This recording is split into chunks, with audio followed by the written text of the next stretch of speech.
Vijit, and I would like to present on Golang web development, and we would be using Google. So many people might be aware of developing web apps using Golang.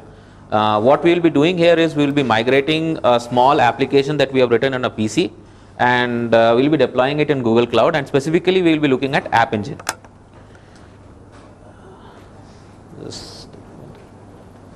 Okay, so the first thing that we will look at is what are the options available in Google, and then the Google Cloud Platform basically.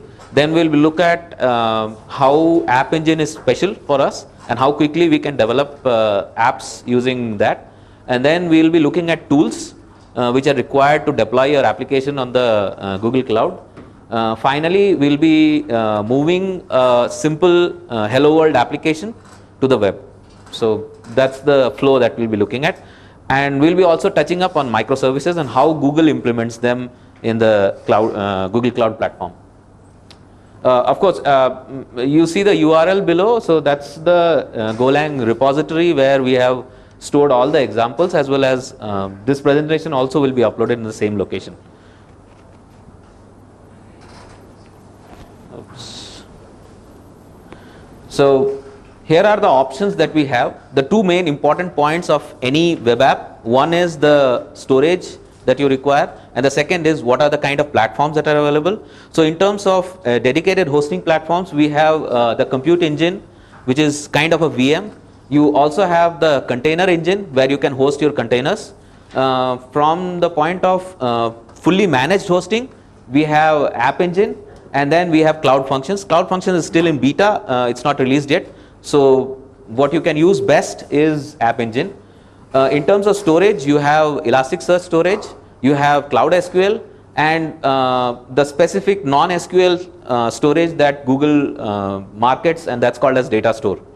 All these services come packaged with the App Engine.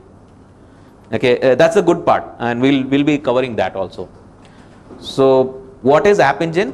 App Engine is mainly a serverless infrastructure on which we are deploying our application.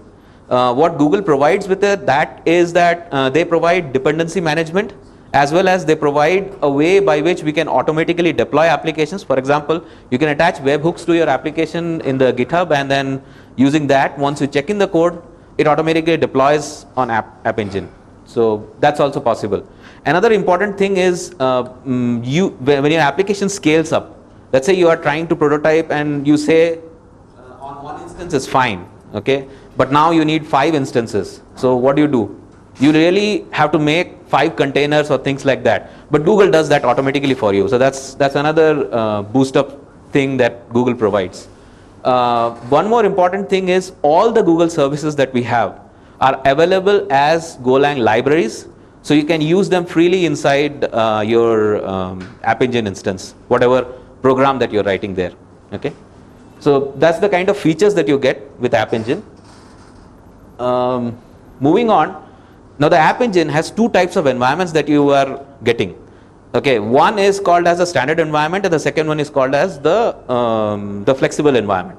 Now there are limitations as well as there are features of each of these environments, and we have to be cautious when we are selecting them. So when we look at the type of languages that are available in them, the flexible environment is planned for presently supporting 1.8, and it's planned for 1.9 also. The standard environment supports 1.6, and it is planned for 1.7 also. But there is an important difference that you can run your code with main, okay, in a flexible instance. But when it comes to a standard environment, okay, in a standard environment, you always have a library kind of feature. So you're hooking up your entire app to the default servmux, or what Golang provides. Okay, the entire application. So your all endpoints, everything is hooked up to default servmux. So what you can do is, let's say you want to customize. Okay, you want to use the HTTP router. Okay, normally it's slightly difficult to use the HTTP router in a standard package, but it's quite easy to use it in a flexible. Okay, because you are getting a main, right? You are getting control on the HTTP mux. The next part is what are the APIs that are available. So mostly everything that you write in a flexible environment, it is portable across. So let's say today you are running on an App Engine instance. Okay, Now tomorrow you want to move to a VM. If you write it for flexible environment, you can definitely move. Okay, but when you write for a standard environment, you are limited by the library. So even though it's kind of migratable, but you need to write your main, right? So that's the second dependency that they add. Now, what are the use cases in which we should choose a flexible environment, and what are the use cases in which we choose the standard environment? So the standard environment is good for, let's say, websites. You can host your blog or a small app that you want to see how it works, or probably show it to your customer. That's fine with standard environment. But the moment you need an app which is highly available, which is highly scalable, okay, and something that can handle a very big amount of traffic, flexible environment is better. One more important point here, when you write for App Engine and you want to use the Google Compute, you have a direct path of movement. So even though you have the standard environment, okay, you can still make the code compatible and make it runnable in Compute. Finally, about the cost. So that's one of the important things. So when we are starting up, we generally don't want to invest too much of money, even though Google gives you $300 of credit, but it expires in 6 months. Let's say your project itself took 6 months to come up to some stage. Okay, at that point of time, standard environment is better because you can limit your usage. Okay, you can limit your usage to $0.1. That's nothing literally, right? I'm just giving an example, but you can increase that limit, right? But in case of a flexible environment, that's not the case.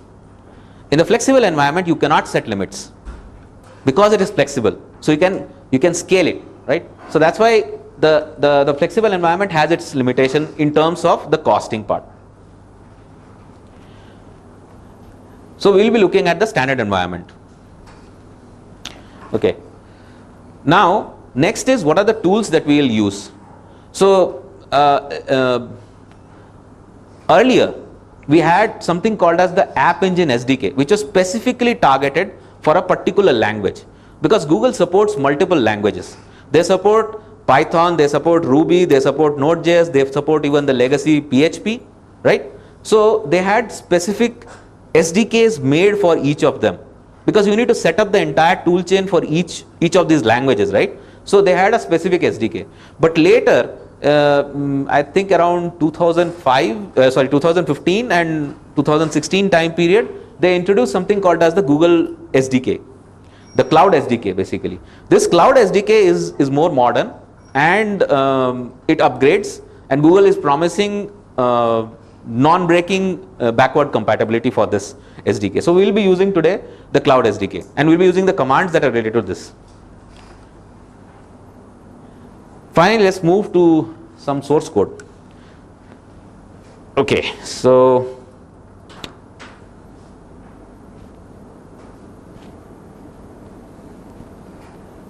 yeah, so this is a trivial hello world example. You can see this. I hope everyone knows how we write this. Yep. So this is a typical hello world example. So what we have here is we have two roots. The root or the slash that we have is an index handler, and then we are associating the fab ICO to a not found handler. That's all two roots we have. And in the index handler, we are writing working Golang app. That's all. Now, why did we do it in this way? There's a reason for this, because we'll be taking this same application and then moving it to the cloud. So what happens in a standard instance, as I told you, there is no main. Okay, so main is going to get eliminated. This is going to be handled by Google themselves. So which means that our init function still needs to register these handlers to the default submux. So what we are doing here is all registering things to the default submux. Okay, and then we are handling the input. So now let's just look at this in action.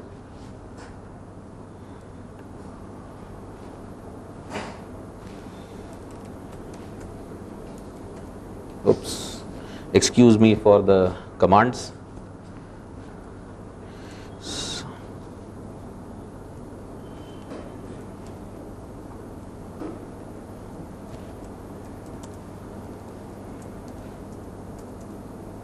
Oh, we are in the directory. So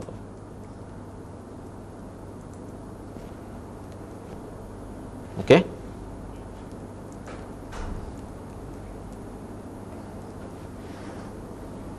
So our server is running and I get a prompt in Windows. Sorry. Yeah, that's it asks to allow the instance. So that's our server, and just in case you are thinking that we might be doing something, and just changing the source code.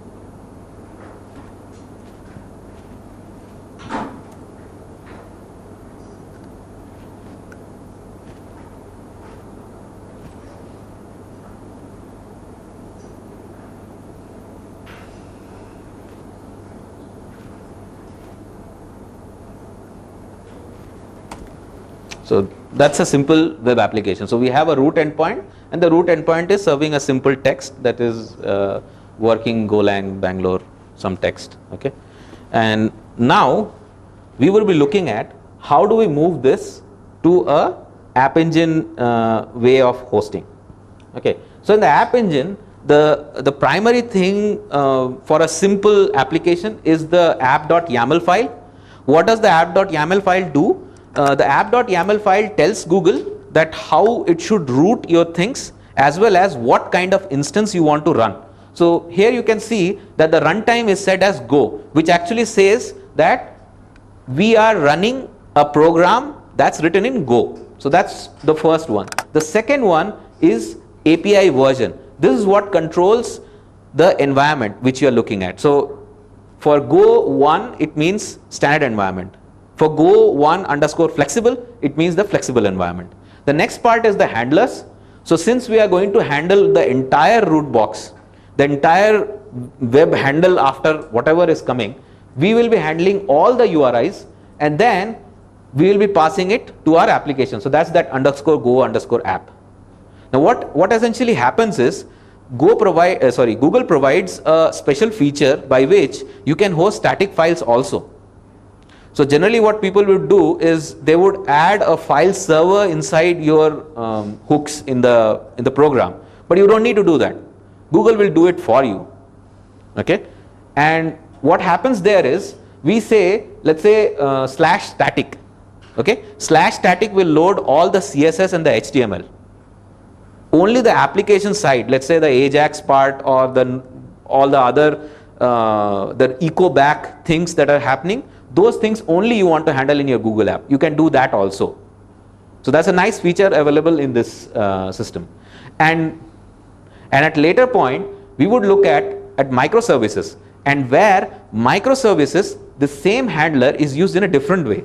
So this is a special kind of regex that you see here in the URL. It's not regex, but yeah, Google accepts this basically. So you need to learn this from the Google Docs. So I think I have given the link in the previous.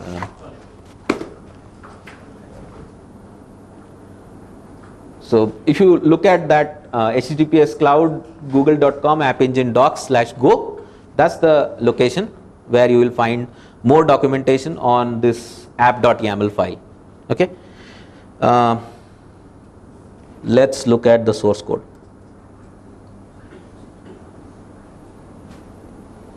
So, can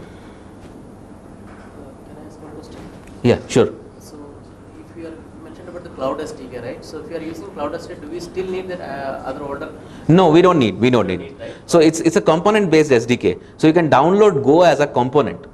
Okay. So each of the App Engine controls, all of that is a component in that. Okay. So you can. It's a good CLI actually that they have developed. The documentation also. That's why it got. So that is not need to look into that App Engine documentation. Oh no. It's for downloading actually. Okay. Yeah.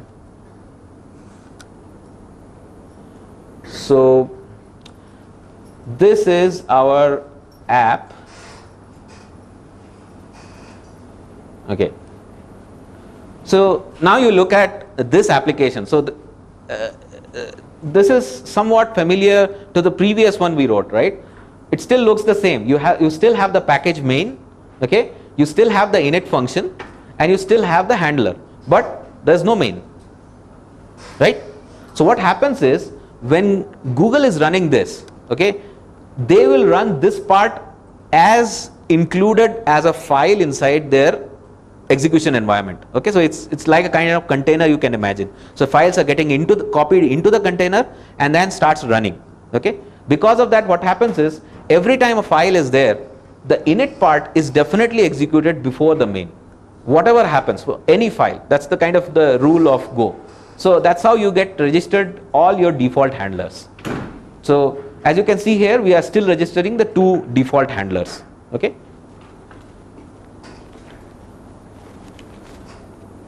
Now let's look at the app YAML. So as we saw earlier, we have the runtime as Go, we have the API version as Go 1, and we have the handlers accordingly. So let's just run it. Now you will be seeing the tool set that Google provides. So let's shut down this app.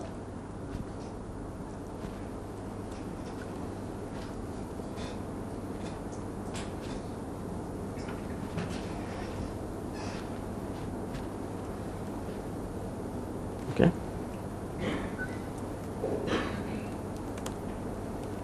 Yeah, this people might say why we are doing this, but traditionally all the tools that Google had written, they were mostly using Python.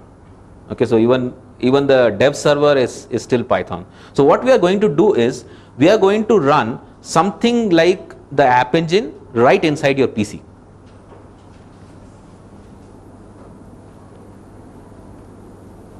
So it just needs your location of your app YAML and the source code.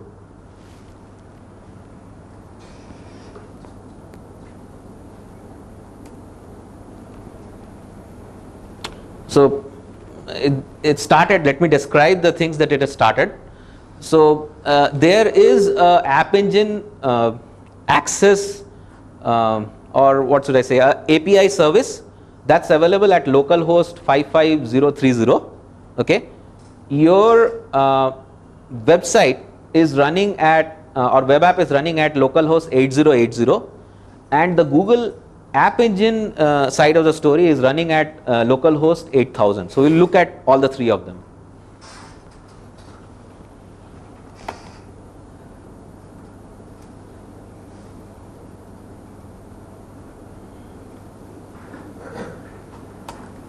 So that's your default application. Now, so as you can see, this is the complete App Engine SDK presently at 1.9 version, and here you can get a lot of different information, like for example the data store is being hosted locally. So I was saying that this is the main storage mechanism that Google promotes. You can also get logs, you can do cron, you can have task queues, okay, you can connect your mail services. All those things are available using this. So you're actually stubbing your entire web application right inside your PC for all the practical purposes. So this is a good way to test it out before you can deploy it to the cloud, right? So yeah. This is locally running Google SDK. Huh. It is as good as what is there on the cloud. Not fully functional, I would say. So there are other things that are there. So you can control the logs, okay, you can change the way in which storage happens, okay, but those things are not controlled here. So when we look at the console, the Google console where we have this application hosted, we will have all those controls. So this is only a limited instance that is running, but for all practical purposes, you can actually emulate the other things that you need with your application. But how about scalability, elasticity? That you can't do here. That you can't do. Yeah, that's only for testing, as a single instance testing. Okay. In fact, for microservices, they still don't have a full emulation. It's kind of partial emulation that they have for microservices. So we'll see that when we talk about microservices. Let's go back to our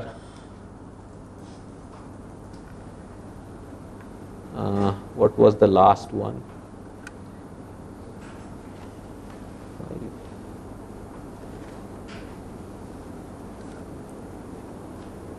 So this is your the API which accepts JSON RPC, and you can call the App Engine API using this. Yeah. So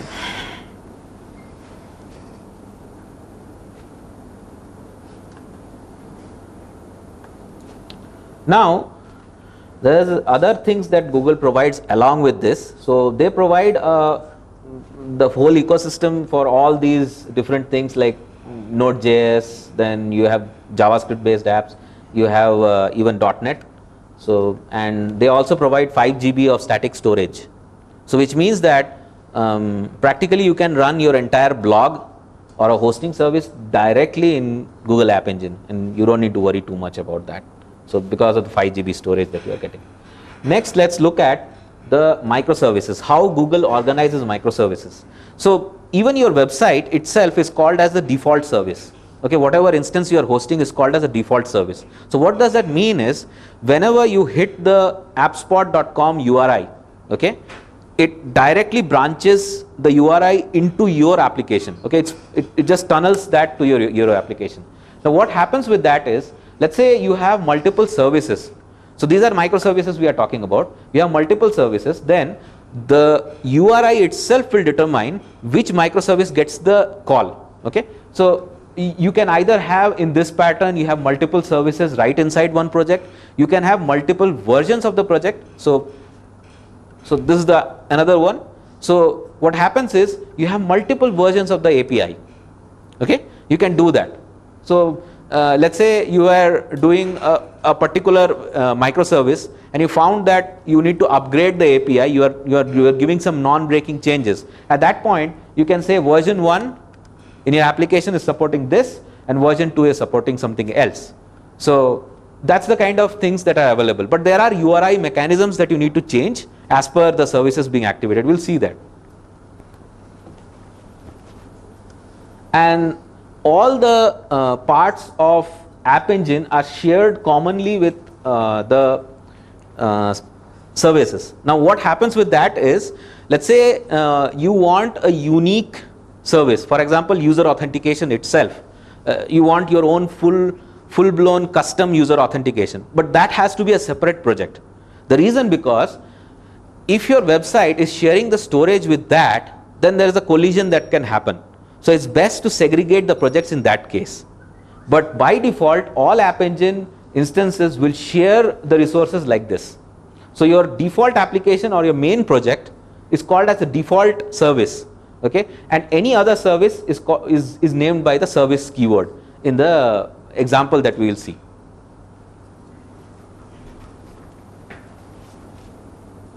So let's look at the example. So this is how the routing happens.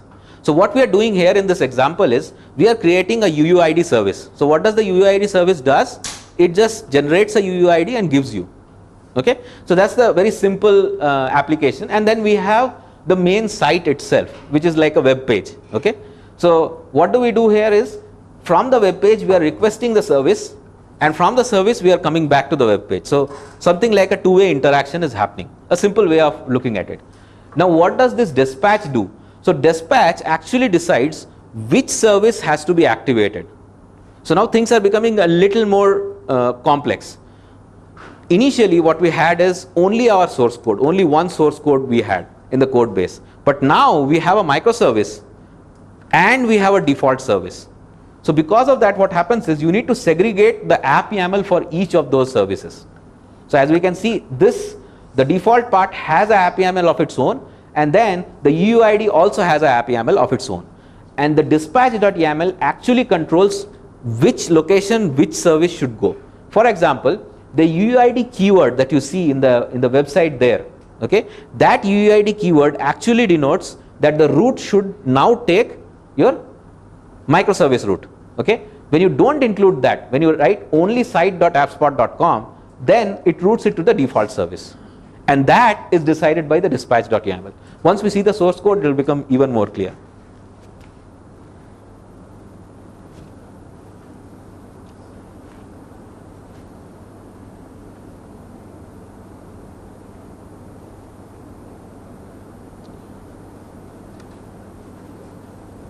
So I don't know if it's visible.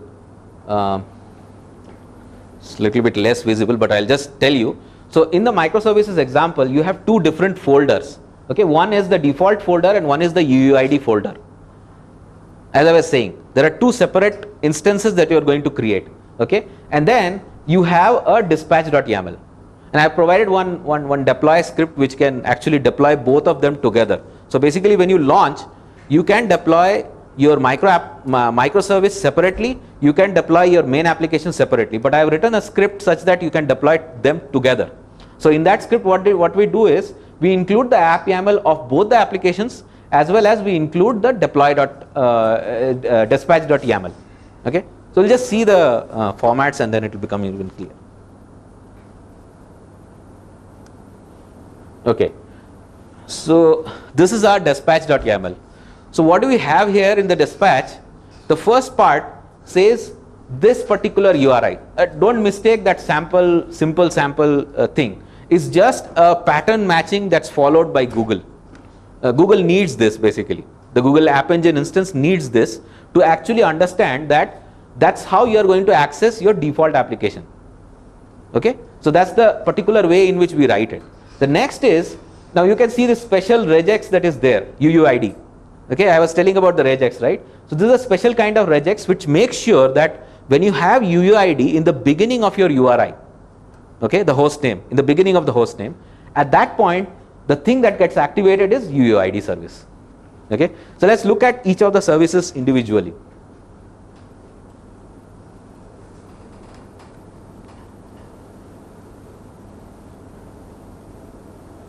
Okay, first we'll be looking at the default services. So this is your main web host, and I have added some special features to it. I'll just explain it in a minute. So here, one of the key things that you notice when you host something which has microservices built into it, you need to use a keyword called as service. So you define that this is the default service that you want to do.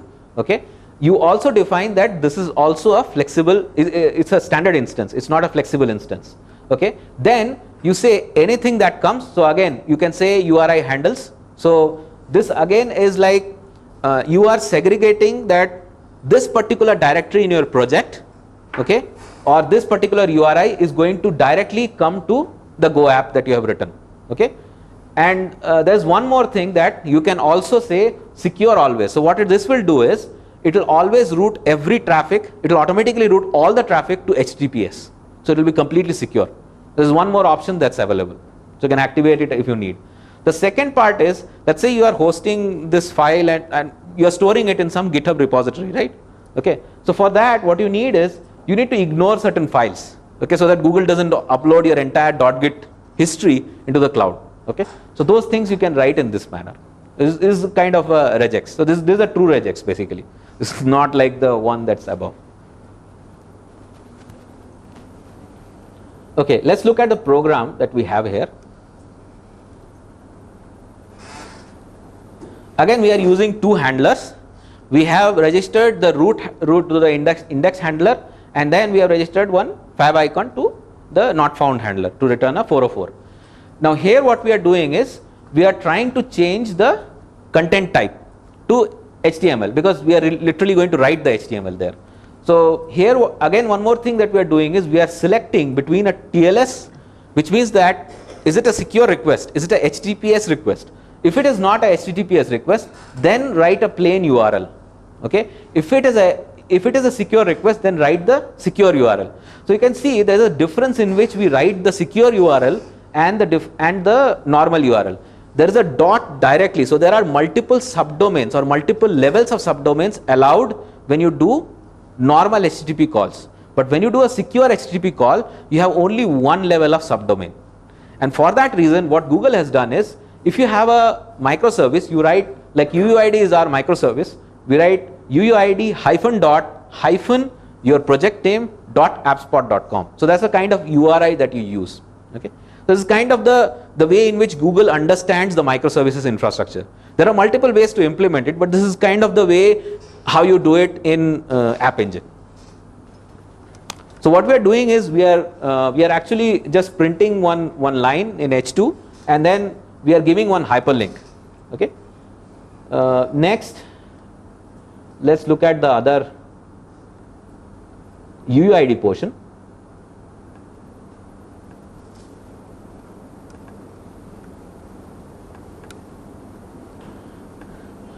So again, in the UUID, you can notice that we have the service UUID, right?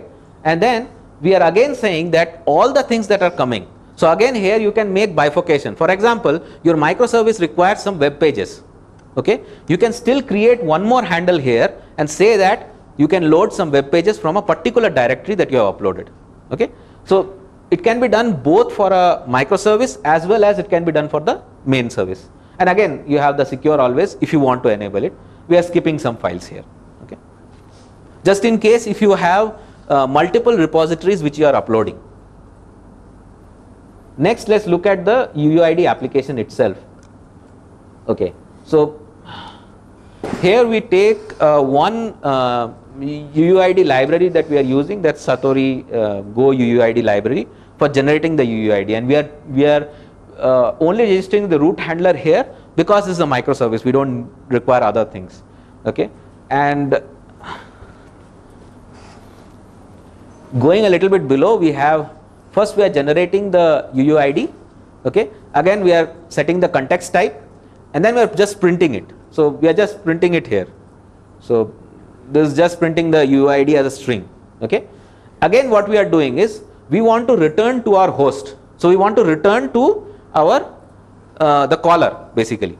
So there what we are doing is we are inserting a link. We are selecting based on if it is a TLS, such as HTTPS or is it a normal HTTP. So we are selecting between them and placing the link there.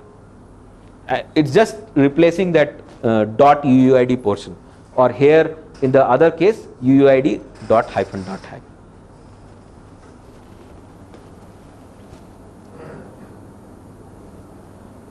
Okay, now let's run both the services.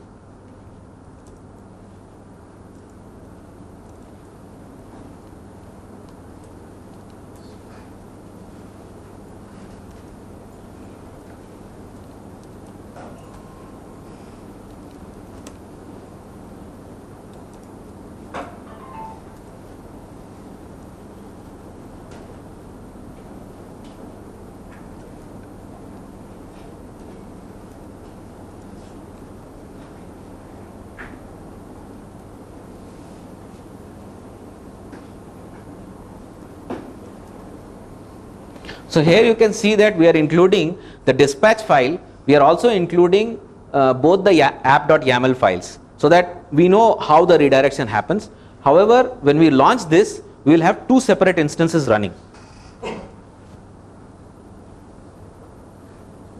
So as you can see here, there are two separate instances. There is this one which is saying that there is a dispatcher module that is running on this 8080, and then from there we are getting 8081 and then 8082.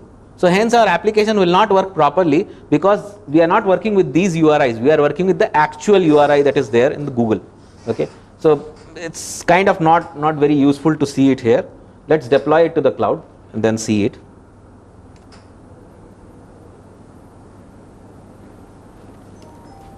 So we'll use the deployment script.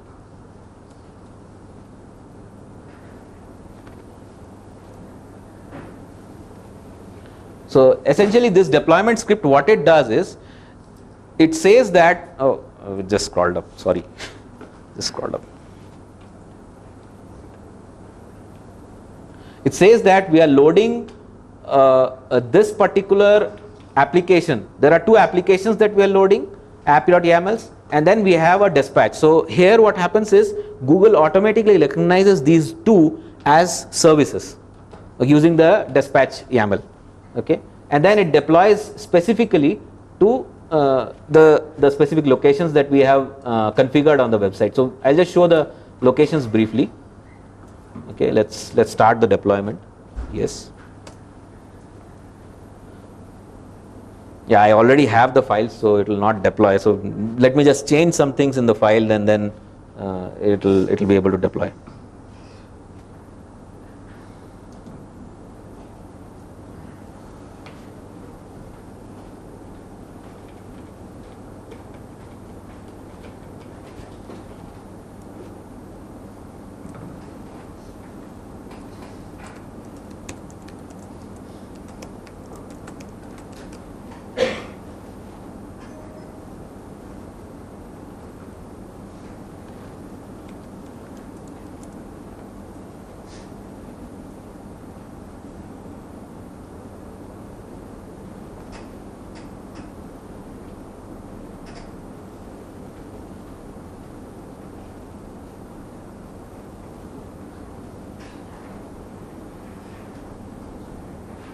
time.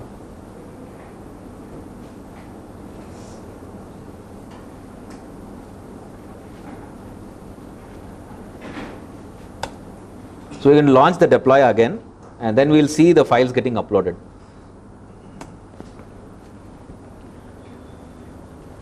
So now it's sending it to the Google Cloud.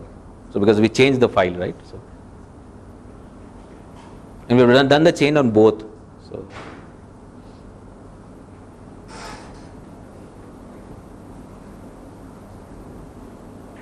once it's uploaded, you can actually, if you have internet connection done, you can check out these web page. It'll show the list of the URIs, so you can check out the web pages. So as you can understand that this is kind of much simple and easy to do, rather than writing too many scripts for deployment and things like that. You have a single command to deploy the entire application. So this makes it very easy to adopt the Google Cloud. So that's the Golang blr.appspot.com. That's the URI. That's the URI for the main application. And then the UUID is getting loaded. We'll get the other URI also. It's Windows, so it's slightly slow. Okay, so as you can see, that's the second URI. So let's just open those.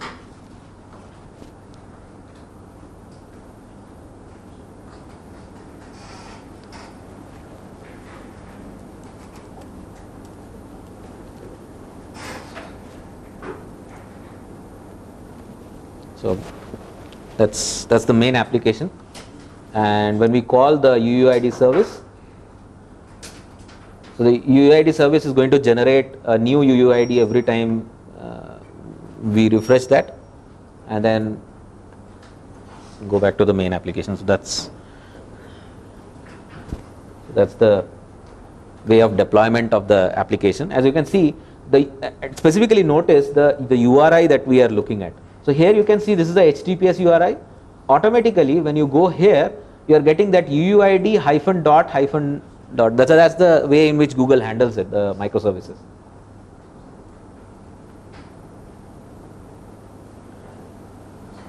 Yeah. So previously we used this Python script. Yes. This was for the local. Yes, exactly. This is for the actually the. Yes, it's loading up to the drive actually. Google. Yeah, so basically you test your application locally, so then you need that dev app server. If you want to deploy it directly, use GCloud command. So GCloud App Deploy is going to launch directly into your App Engine console. So you deployed on the local host. Yeah. Yeah, I was just running it in localhost, then later I wanted to deploy it. But unfortunately for microservices, it does not support yet on the localhost. So microservices, you need to look at this. And do we have some time, or I can show? Oh, it's done. Okay. Go ahead. There's some changes to the application which basically locked it down to application. Yes, you're right. Any suggestion for that? How do you get the benefit but still easily, basically, something somewhere that the changes required for App Engine should be modular enough where you take it out and put something else. So your main, okay, you remove, in the main there is, if you include the App Engine, Golang App Engine, the library.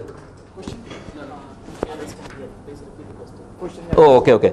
So the question is this, that what should you do by which, even though you use all these features, you want to make sure you have portability to the actual other things, like for example, you want to run it as a VM, right? You want to run it as a container. In that case, yeah, different environments and different clouds for altogether. So the suggestion is there that you can include the App Engine library, and once you include that, you have one feature called as AppEngine.main. Okay, in the main file, once you call that, it's a blocking function. It's not even a go routine. It's a blocking function. So it just stucks there. Okay, so you can actually stub the code below it. Okay, the moment you are going to other platforms, okay, don't run that App Engine. So you just remove you put an underscore and use the same name by some application method. So that way you can substitute or comment it out. Simple. Your main function will start running again. I have not made the example, but in the future I am going to make the example and show in the same repository. So I think that's all. We can discuss any time later if you have any questions, or you can also download the repository and check out on its own. Can you put the link to it on comment section on meetup.com page? Yeah, sure. I'll do that.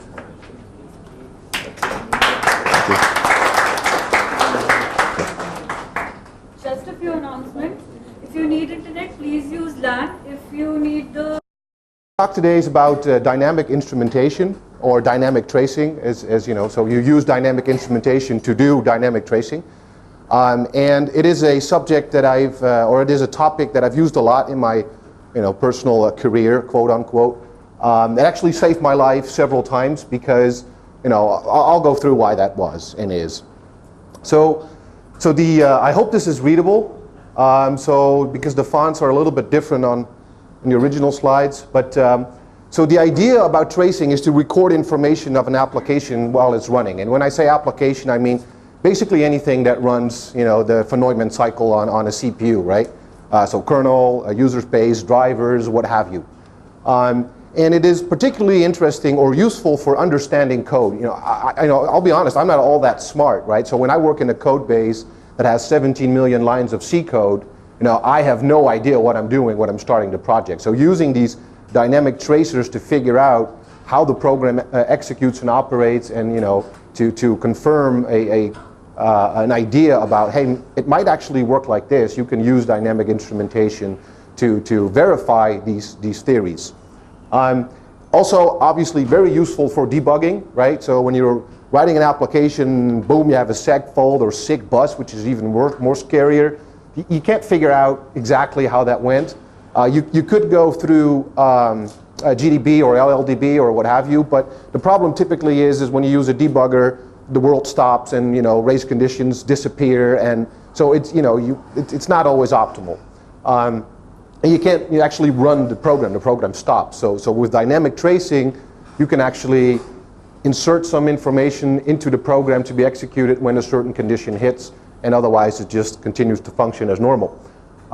So as I already mentioned a little bit, it's ad hoc, right? So you do not change the application is running on your system in production, and you do not change it, but you inject some instrumentation through some magical ways that we'll discuss during this talk.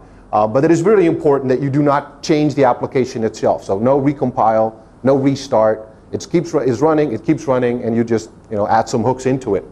One thing that the Linux world doesn't have figured out very well yet, although a lot of improvements have been made, is that when you trace something in production, it should not affect program stability. Well, not recently, I guess a year, but what is recent in the software world, there are some huge improvements. We'll go over that. But traditionally, tracing should not affect the program stability at all. When tracing is not enabled, you should not incur any performance hit, right? I mean, sounds logical, it's not enabled, so it shouldn't hurt me, but it's not all that logical. Tracers like LLTNG or something, where you actually, inject code into your binary during development, that's not what we're talking about here. Those are more like flight recorders, to be honest. So no overhead, and when you have enabled it, it really depends on what you do when the probe fires. I know we'll go over what a probe is, what you do in that probe. So you can do some calculations or dereference different structures, or basically can do anything. So, and user land tracing, which is I want to focus on a little bit, is requires though some kernel functionality. So, for example, the Google App Engine talk that we just had. How can we leverage these tracing capabilities on such platforms? The abstraction is even higher than OS virtualization, which containers basically are. A little bit higher than hardware virtualization. So seems to be a sweet spot there in the user space application and trying to trace them. So different tracers on different platforms. Just want to touch on this a little bit. So I am not a real Linux guy in the sense that I've used it a lot in my past. I've used different platforms, and I just wanted to, I actually left out OS X. We could actually have traced why my monitor didn't work, but Illumos Solaris and FreeBSD, and OS X has a lot of shared code base with FreeBSD. Use dtrace. I've been using dtrace for many, many, many, many years. I cannot imagine how my life would have been without it. That's a little bit exaggerated, but you get the point.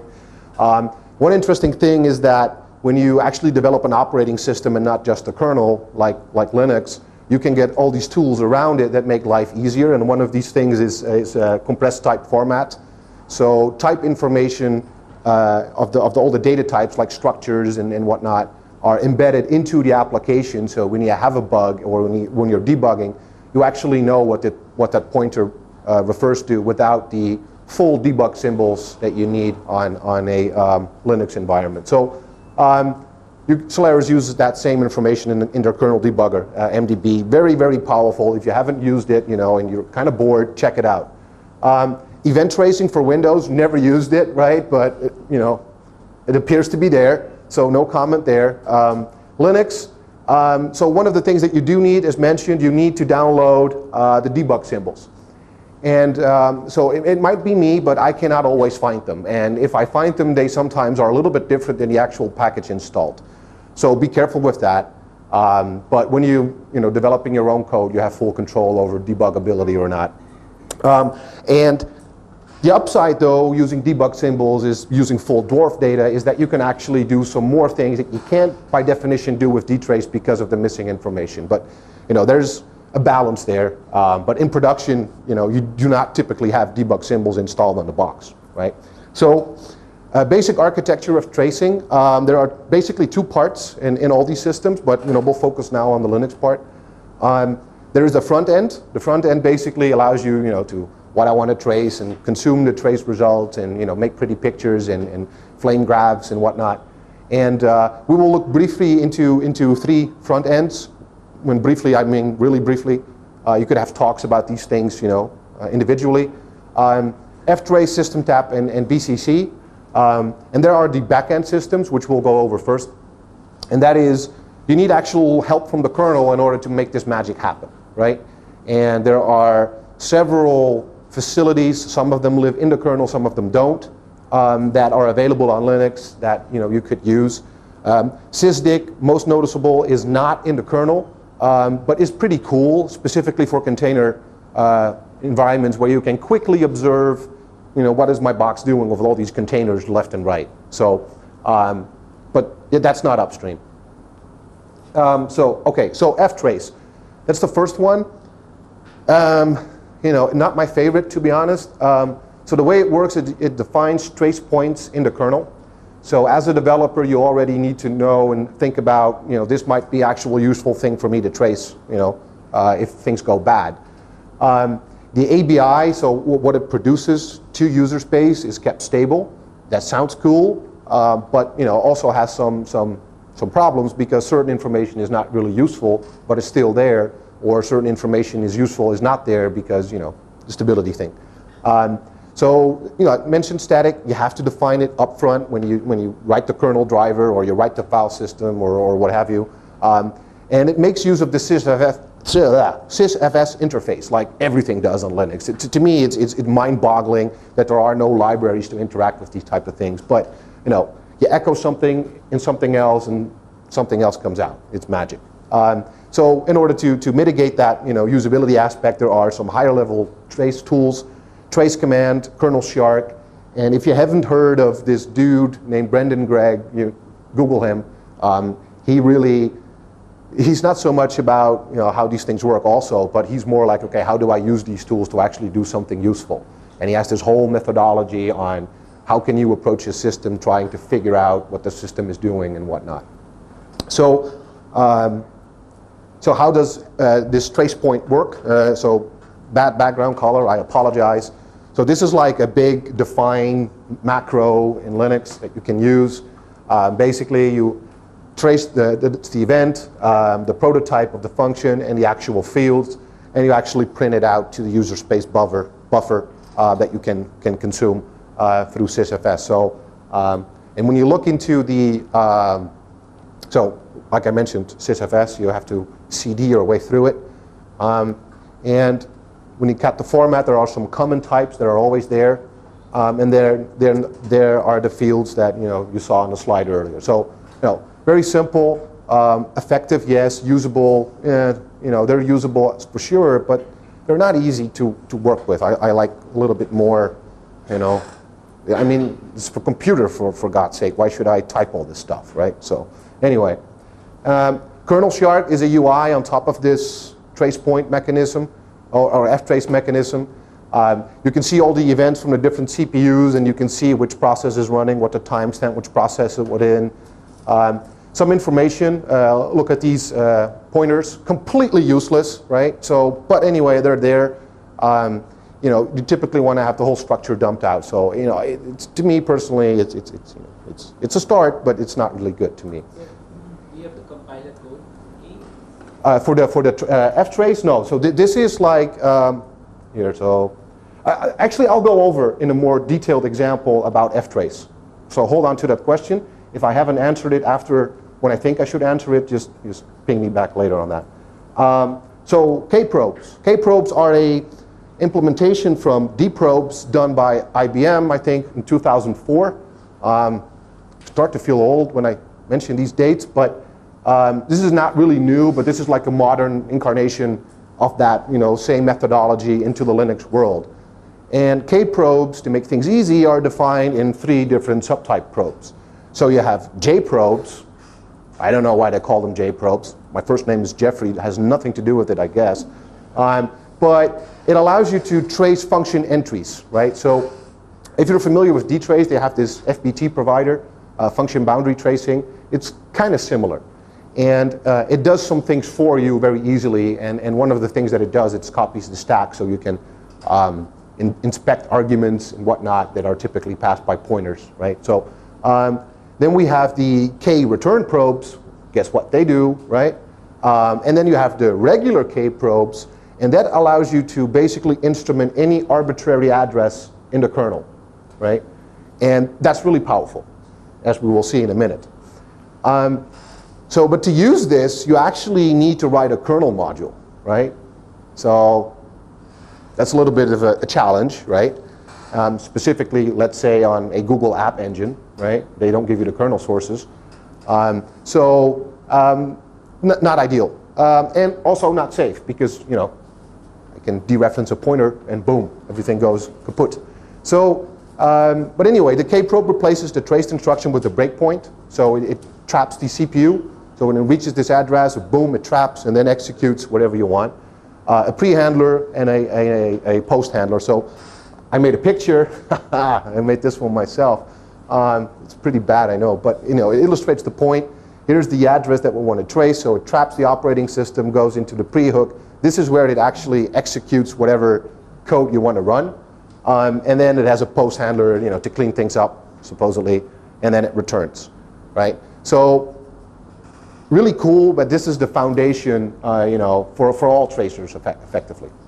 So how does a kprobe look, right? So, it's just almost not readable, okay, so I'll try to go through it anyway. So if you can't read it, it says handler pre and a handler post, and then there is a handler fault. I didn't talk about that because, who makes fault these days, right? We don't, so it's not really important. But the handler pre gets executed when we hit a trace point, and I'll figure out how we set the trace point later. And then we basically print out the address of the several registers and the register flags that we have here. And it says here dump stack. So what it actually does is it in syslog or dmessage or systemd, wherever that ends up these days, when you dump the stack, it actually prints the stack trace of how that function got executed. And then it returns. Here it doesn't really do anything but print out the registers as well. And that's part of it, right? And this is the initialization of the module. So it's not depicted here, but there is a struct trace point, kernel trace point, and I fill in the fields, so the pre-handler, the post-handler, the fault handler, and then I want to trace the do fork, and there is a callsim lookup name, that's a function in Linux that allows me to look up the address and of the function that I want to trace, and it returns that. And then basically I register the kprobe, and that's it. You can actually see this in, I think, sysfs proc call sims or something. So all the function entries of Linux have an address offset within the text segment, and you can just dump that out, right? So you can actually see that. So, you know, reasonably simple. Why exactly are we using for do for? Sorry, what's that? Why exactly are we using for do for? Oh, whatever example, right? It's just an example. Like a front end. Yeah, do fork because you know it's going to be hit when you start a new program, right? So you can easily test it, right? So fork is the thing that gets called when we, right? How do I specify the specific function that I'm interested in? Through the call sim lookup name. Oh, so the do for I'll replace it with the name of the function. Yeah. If you wanted to, for example, look at I don't know, extended for write, if such a thing exists, you would type that here, right?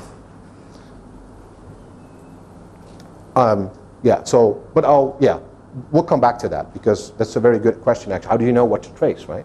So this is the same thing with the jprobe, but now it actually is a little bit more user-friendly because I now can have the exact same function prototype that do fork has, right? So I already have the arguments and whatnot. So these are the actual arguments passed to the do fork function in kernel, so that it makes it a little bit easier for me to figure out what's what. So if I wanted to, for example, print out the stack size, I can just immediately print out the stack size that was passed to do fork without figuring out how to get that information myself. So it's kind of a helper, right? Otherwise, same things apply, right? So that's basically autonomy of how we instruct the kernel to trace things. But as I mentioned, so you can't really see that anymore. But important, jprobe follows the function prototype of what you want to trace. But as I said before, I'm more interested in user space tracing because Go lives in user space. The kernel, that's for nerds. Who cares, right? So there needs to be a better way so that we also can actually trace user level code. And luckily, the Linux kernel provides interfaces for that as well, and that's the UTrace framework. And the UTrace framework is used to build the uprobes framework, right? And the uprobes framework is very much alike the kprobes framework, but for user space, right? So I hope that makes sense. So it's roughly the same, focused on userland. Actually, the ptrace POSIX API call to stop a process in its track, to attach a debugger and whatnot, is implemented using the utrace subsystem. Okay, so tools like strace, GDB use that, and utrace is basically a superset of ptrace, and it allows these things to be implemented in kernel. So the trace points are, well, it's confusing that I call them trace points, but the thing that I want to trace, again, have a very poor interface, from a usability standpoint without additional tools, and I will go over additional tools a little bit later, but they are used to set on an inode and an offset on a tuple, right? So this combination of binary or library versus offset in the library versus binary is what will be traced, and I'll go through an example of that. And so it basically works as the same way as in the kernel. It traps when a certain address is hit, and now it traps all processes that are set with that breakpoint on the memory mapped address, right? So how does that work? So FTrace is available there, and the kernel front end will figure out, not entirely, so there are /uprobe, /kprobe, / whatever, what it needs to do in order to instrument the program. And the general workflow is find the address you want to probe, right? Enable the probe, then it traces. Then disable the probe and view the results. So flight recorder approach, right? And so let's go over an example a little bit. I hope again this is readable. So when you use object dump -t, and this is an example that I got from the Linux kernel itself actually. So when you object dump -t, and we want to trace the C free function, right? So how do I know that there is a C-free function to begin with? Well, you can dump all functions or you can use the source. That's the beauty of open source, right? And you can see that there is a C-free function, and you can't really see this, but there is an offset 5DE10, right? So now I'm going to echo into this tracing directory /uprobes. I'm going to echo a probe on C-free entry on bin ZSH on this offset, and I want to print out these registers. And if you know we'll talk about calling conventions a little bit later, but you know, there's a certain way that we agreed that we will pass arguments to functions, from functions, calling functions and whatnot. So, and then we echo that in uprobe events, right? So when I echo that out again, I can actually see that, you know, it's going to work, or hopefully it works. So then I enable it, and then I disable it later, and lo and behold, when well, this is a little bit screwed up too, but C-free entry, you know, at the address, and these are the arguments, right? So it's a little rough, but I can actually trace now how many and who is calling the C-free function, right? You know, I'm not particularly impressed by it yet, but I hope that will come a little bit later. So eBPF is, anybody use TCP dump? You know, yeah, right? I mean, who didn't? It's unfortunate that you have to, but sometimes you need it. And so TCP dump uses BPF, the Berkeley packet filter. And it's kind of like a sort of VM that allows you to write very specific programs to be executed very fast. And there was this guy, I can't recall his name, but he changed BPF and made it a little bit more generic so you could do a little bit more with it. But, you know, the important thing is BPF is safe execution environment, right? So the thing actually lives in the kernel, right? So the kernel has this isolated environment where it can run a piece of code, right? It's really cool. And so they enhanced it, and they can sandbox bytecode from BPF and eBPF in the kernel. And so what if we would attach a K-probe to an eBPF program to get the safety, right? And with safety, I mean, if I do not have such things, I could actually lock up the kernel with my trace code, right? And that violates our principle of it should be safe in production, right? So eBPF allows you to do things safely, but by definition, it also allows you less functionality. For example, while loops are not allowed, right? A while loop would be very bad in a kernel, right? So, and the way that it works is that there is a front end to that, that's called BCC, so you actually write a C program, convert that to, instead of, you know, native binary x86 code, you make that BPF code. So, yeah, so BCC is the compiler collection, BPF compiler collection, and a little bit difficult to read, but here it says on sys clone BPF trace print k hello, so very basic, and this then gets compiled through BPF or through the BCC compiler to BPF code, which we then inject into the kernel, and we attach the K probe to that, right? I hope that makes sense. I don't have a better picture of this, unfortunately. You should recompile your code, right? Sorry, what's that? Initially you said you don't want to touch the code. Yes, yes. You do not recompile your code. You are compiling what you want to have executed in the tracing logic, right? And so you do not recompile the kernel. You just have this BPF piece of code that you want to execute. You compile that, and then you basically ioctl that into the kernel and said attach it to this probe, right? And then when the probe hits, the kernel will execute this function that you defined here. That means I have to recompile my kernel to enable No. only the code. Yes. Yes, you do not recompile the kernel. Okay? I should have had a better picture, so, you know, but anyway, I don't have it, so.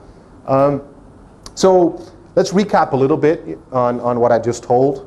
So there are several back-end tracing capabilities in the kernel: trace points, K probes, J probes, K rep probes, and U probes, right? And eBPF allows attachment to all of these probes, right, in a safe way, right? So no recompilation, just attach it to that. But, you know, I personally believe that the Linux world can use a little bit better tools. The best ones today, I believe, are perf and systemtap. BCC obviously is not an end user tool, but it allows you to build tools, right? And they have very cool tools, but it's not yet a generic framework like, you know, I came accustomed to with dtrace. And who wants to write C code anyway, right? I mean, if I have to write C code to trace C code, it kind of gets a little bit complicated in certain aspects, right? So there is a better way, right? So you don't have, yeah. So when you say safe execution, can you define safety a little bit? Yeah, so it unwinds all the for loops, for example. You cannot have endless loops and things like that. You cannot dereference you cannot just dereference a pointer somewhere in the kernel. All of this code will be executed like that. This code will be executed by the virtual machine, BPF virtual machine, in the kernel. Yeah, and then if we don't use BPF, then it will be executed by the kernel. Yeah, and that's exactly, right, exactly. So we'll go over that a little bit later, because one of the things that provides a front end to this, all this magic, is systemtap, right? Well, it's a higher level language, and it's more like a scripting language, right? So instead of writing C, you write these stat files, and that will be magically compiled into whatever code is necessary. Next to tracing, which is pretty cool, but obviously unsafe, it also has this feature called guru mode, where it can actually change program execution, right? So if I have a function and I pass it 1 and 2, and it should return 3, I can actually write a systemtap script that says, you know, if the arguments in are 1 and 2, return 4, right? And you know, you just think, why would you want to do that, right? But for example, if you build storage systems and you have a SCSI stack, and you send out a command and you know the command is wrong, but you're not sure if that actually solves the problem, you can write a piece of code in a high-level language that on the fly changes your SCSI CDB command to do something else, right? Without recompiling, without, you know, so really, really, really powerful. And there are other situations where that can be very useful. Like, you know that there is a kernel function that has a bug and it returns 1, and you know that it has to return 0, you can actually make that happen, right? So really, really powerful. So the resulting scripts from systemtap are translated to C code that do not use BPF yet, right? So it's not yet safe. When you go into guru mode, it's never safe. But you know, then you're a guru, so you know. But the guys are working. The Red Hat guys, actually, systemtap is mostly done by Red Hat. They are working on making an eBPF target for systemtap. So the systemtap scripts get compiled to eBPF code, which gets executed by the virtual machine in the kernel so that it's safe, right? So how does a file look? Well, you know how a file looks, but how do how does the semantic look like in the syntax? So this is a one-liner. It's a pretty long line, but I'm probing the syscall open function system-wide. So every binary that executes an open syscall, I will get the exec name, so the binary's name, and the file name that it opened, right? So if you run this on your box, if you have, I don't know, Ubuntu or whatever, you can just install it.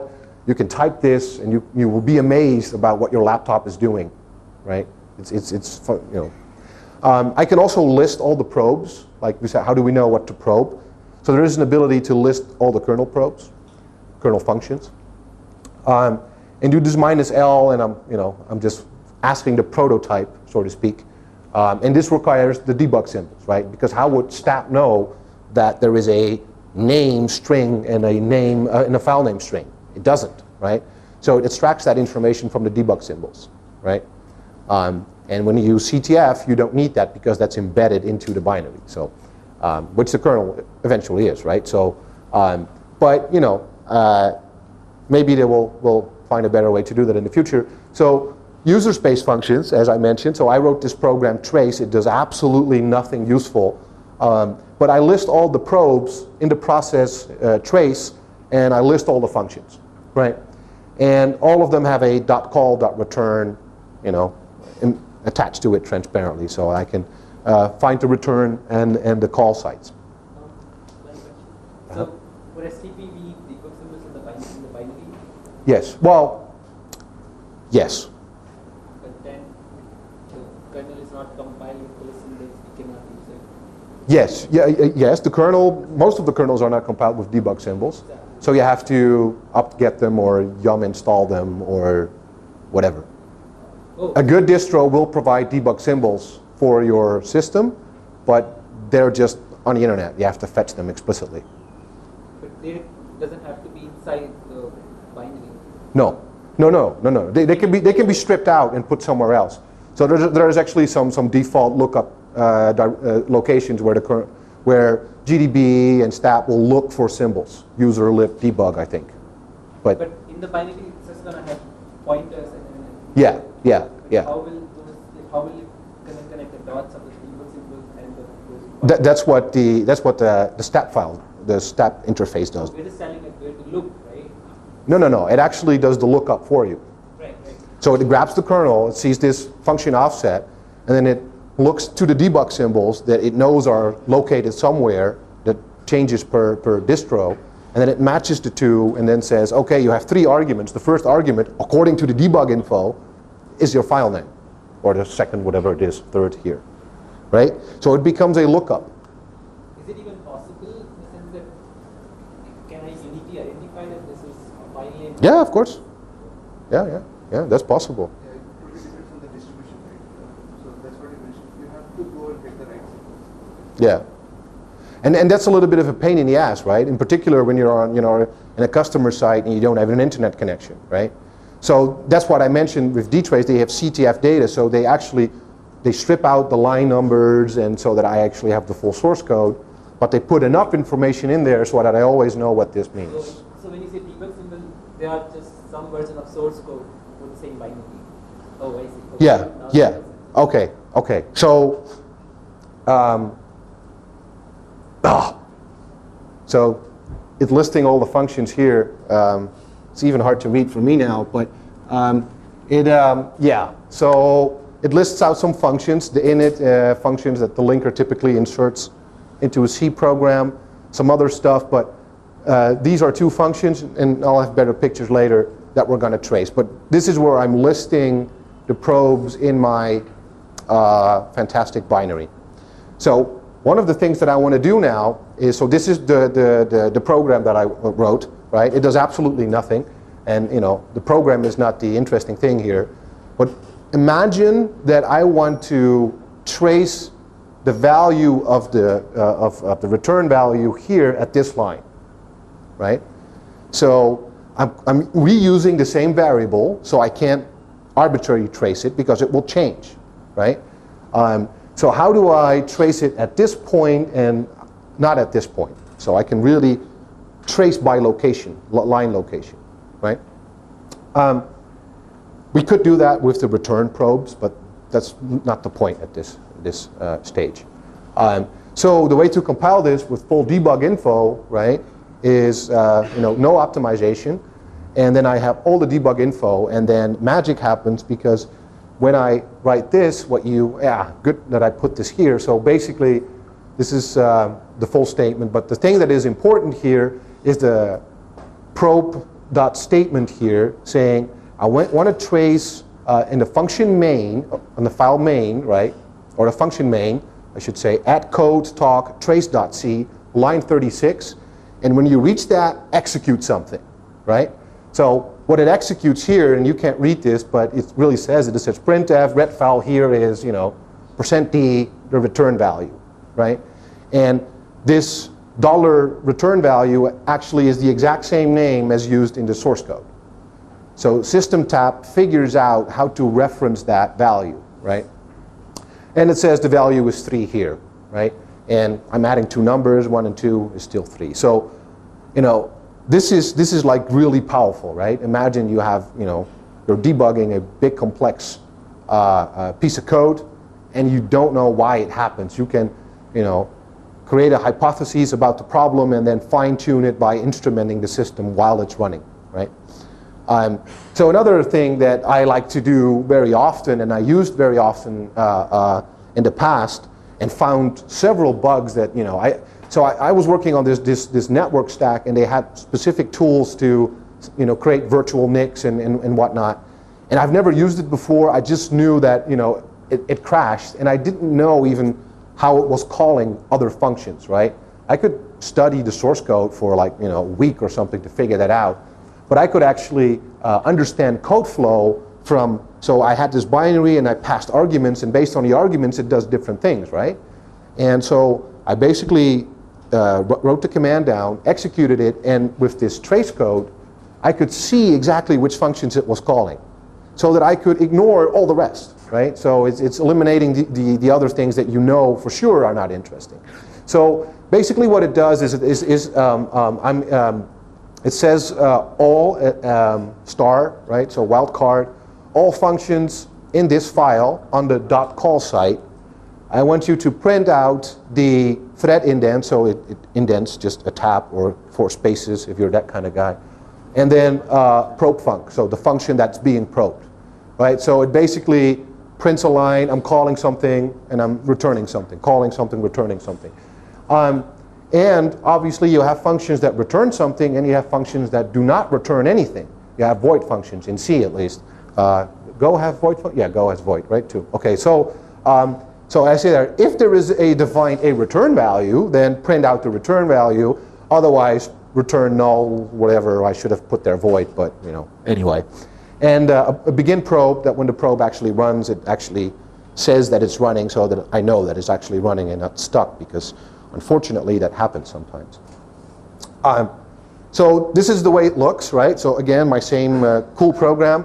So main is calling trace me, and then returns the main with the value 3, right? We already concluded that was correct. And then it calls trace me 2, and then it calls trace me, and then it calls returns from trace me 2, and it returns an A, right? And and so on and so forth. So sometimes this produces a huge list, right? And sometimes, depending on how wide you set your wildcards, it may actually show you things like malloc and free and libc libraries, and you don't really want to see those.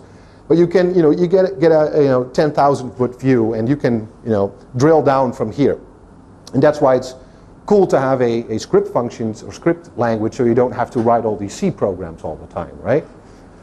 So another thing that I use a lot from my former colleague, I don't know where he got it, but from Dan McDonald, I use this thing called downstack.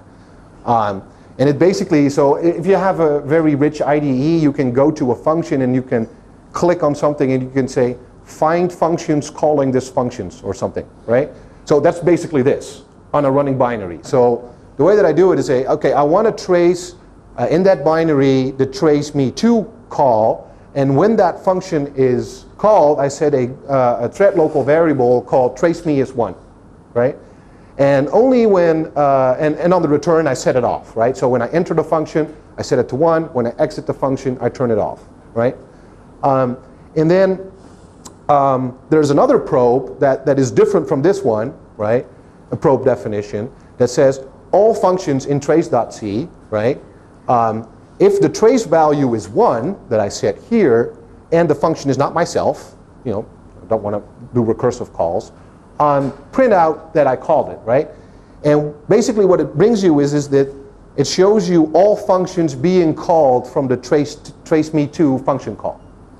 So you can really narrow down, and now we already know that the problem could only be in the trace me to function in this particular case, or larger and smaller functions. So this is Go talk, so I have to have Go, right? And I'm not really good at Go, to be honest. So it took me a while to get this running. Hello, Go path. I know, very bad, but I'm not ashamed of it. So does this work with Go? And the answer is yes, because Go actually compiles the data or the source code to actually binary, which is a big power of Go is the static binary. So all the stuff is contained into one big fat, nonetheless, binary. It's good for storage, by the way. And if you're into storage, you should check out this donkey here, but mule, excuse me. So no surprise here, same results, but that's where the love stops, right? You can do no more than this today in Go. Well, you can use the Go functions in the Go built-in trace and Go this and Go that and Go whatnot. But the thing is that these are tools that work for the whole system except for Go, right? And those Go tracers and things, they require you to restart your program, and you have to specify different arguments and you know, all weird stuff to me still. I'll catch up. But that's where the love stops, because, for example, if I want to trace a return value, and you can't really see this, and I'm building Go with full debug flags here. So I hope nobody sees a mistake here, but I Googled this. So, and what I'm trying to do now is trace the return value of my Go program, and it is returning something, or it should return something, because I have a named return value in this function prototype. So I expect a ret value to be there for me to instrument. And it turns out that's not the case, because it can't find the return value, right? And you know, it says return here. I tried everything, believe me, it doesn't work. And why doesn't it work? We have to go back a couple of slides here. Actually, I'm not sure if that slide made it through. No, because I'll just explain why without showing it you, and that has everything to do with calling conventions, right? So the AMD calling conventions are, if you call a function with, you know, A, B, C, it will be A, B, C, right? Everywhere. That's how GDB can make sense of your code, LLDB, System Tap, eBPF, BCC, the whole world uses this calling convention except for Go, right? Because Go, they thought, let's ignore the rest of the world and, you know, grab this Plan 9 thing that nobody uses for probably good reasons, and just make that run on Linux and just call it Go, right? So what you see in the Go world is everybody starts to rewrite what's already there for Go, right? Because that's why the community is, I guess, so hot. So I personally, very strongly opinionated, as you might guess. I think that's just, you know, insane, right? There is this guy, and it's not about the guy who writes this Go debugger, Delve or something. And I'm like, yeah, cool that you write a debugger, but why do you need to write a debugger? Because, you know, GDB is at version 7, I think, and they just did not think that's evolution, right? He has to go through all the pains that all the existing debuggers went through. So, you know, it is cool that he writes it, yes, but it's sad that he has to, right? That's basically my point. But, you know, good news, I hope, is that, you know, this problem, you know, is, you know, reaching the Google folks, I suppose, and they have some changes, you know, suggestions on, you know, making life easier, and they might, in fact, think about changing their ABI scheme, because right now everything is passed on the stack, right? Not that we cannot change our existing tools to Go, but you can imagine that, you know, it would be more logical if it were the other way around, right? And the cool thing is, though, is you want to play with BCC. There is this Go BCC thing, and you can write C code in Go and then inject it through Go into the kernel. Pretty cool, so you can try that out if you want to. And then my last slide is basically a summary of what I try to say, is that dynamic tracing is invaluable for understanding code flow, finding bugs, proving theories about code, how it works, how code interacts, what gets sent over the sockets and whatnot. You know, if you've never used it, it really pays off to spend a week or two to fall in love with this stuff, because I guarantee you will. And, you know, the ability to make changes without recompiling is something very useful. I just gave a practical example on a SCSI stack that I was debugging once. You know, really powerful. I would actually think it was a tape robot that didn't work very well. Doesn't matter. And the eBPF BCC framework, if you want to check it out, check this website called IOVisor. Google it, IOVisor. You know, they have a lot of cool stuff, not just for tracing, because eBPF is generic. It can be used for networking, and tracing is just one of these things. And with that, if there are any questions, I'll be happy to take them. Explain about system tap. System tap, as tap. System tap, yes. Actually, I have to play the system distant. Mm-hmm. The critical problem is trying to solve the tracing. I use several tools. I use UPro. Yeah. A couple of things to solve a DNS query problem. Okay. Ultimately, I did solve the problem through system tab. Good. But I'm not sure whether it will impact, whether it will performance overhead, because the tool I'm building is supposed to go into production. But when we're looking for the benchmarks, I couldn't find them. I was really surprised that it's such a popular tool. So why do you think that is? So you're saying. What's the performance overhead? Is there a bit, first of all, is this question valid? There is a performance overhead. Yes, absolutely, because the kernel gets trapped, right?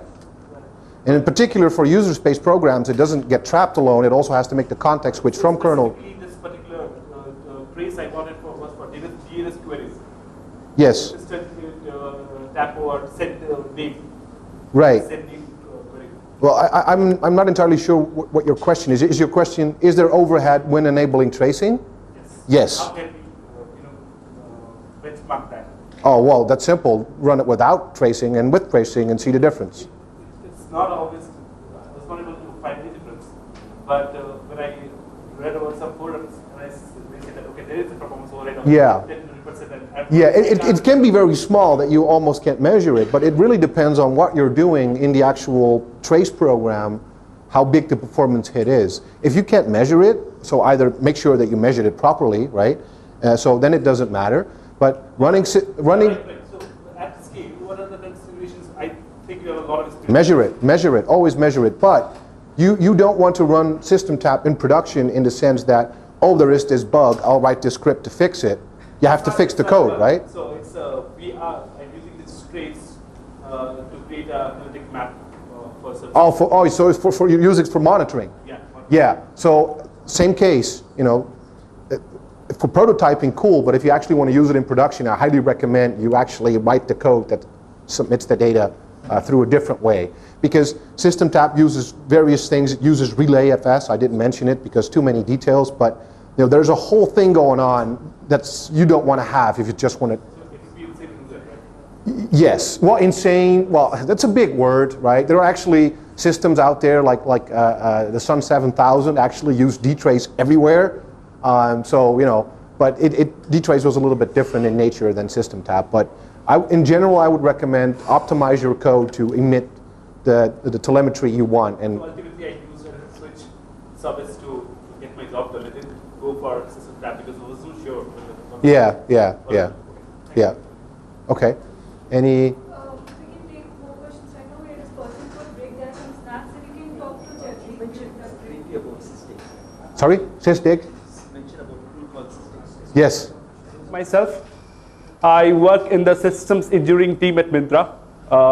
My day-to-day work involves working on the on system tools, Docker, Kubernetes, CI/CD pipeline, things like that.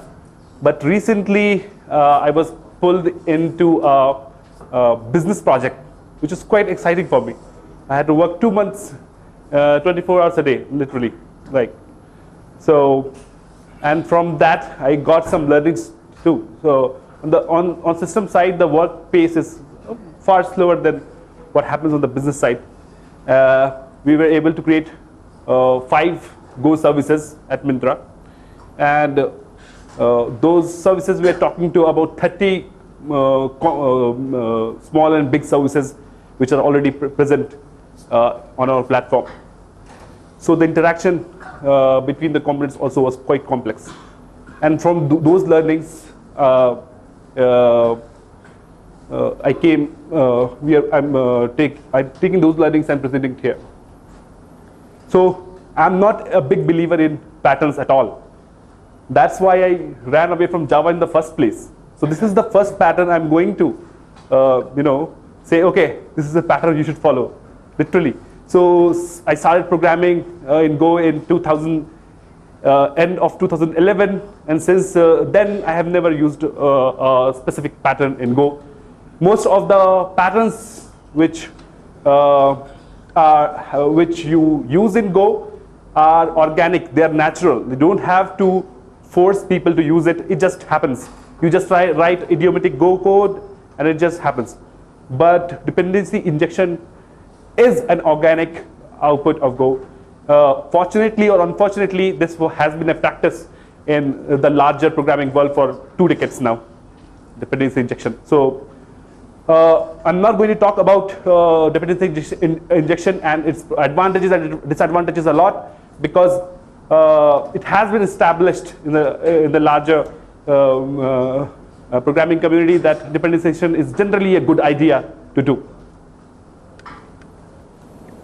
What I'm going to talk about is dependency injection in the context of Go. How should you design for dependency injection, and what are the implications of dependency injection? Are there any pitfalls, and are there any free benefits you get out of it? But still, let's just set up a context here so that we are all on the same page. Dependency injection. What is dependency injection? A dependency is passed. This is basically paraphrased from a Wikipedia definition. A dependency is passed to an object as an argument rather than the object creating it or finding it. That's the wrong sentence, sorry. So what a dependency injection would be is in a complex system, a particular component wouldn't create its own dependencies, or it would not use a global state, or it would not go looking for its dependencies. Someone, injector or initializing code will inject all its dependencies to it. So the ownership of the dependency graph for a particular component does not lie with the component itself. So that's what dependency injection is.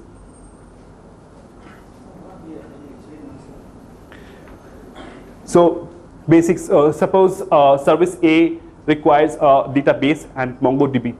There are 2 databases, a particular authentication service. So what we could do in the code itself, we can initialize those services. We can pass the authentication values for database, MySQL database, for MongoDB, for another authentication, and we get these data values from authentication service. Okay, and we can configure this in the construction, the constructor of the component of my service A itself. So this is a pattern which would lead to the service knowing implicitly what are its dependencies. Dependency injection helps in the way that the objects needed by service A is provided from outside. So I don't know where is my database, so I query. Yeah, you have the object, and you can use this object from methods or functions to do your work. This object is prepared for you. That means it's like another object. I create another object to make sure that everybody knows about the code. Right. I'll just better show you the code itself. It will be. Give me a small example. I'll show you the code. This is how. Suppose you were writing a post service. You have a blog, and you want to get comments, right? So in the init function of that post service, you have something like you want to get there is a service called user service.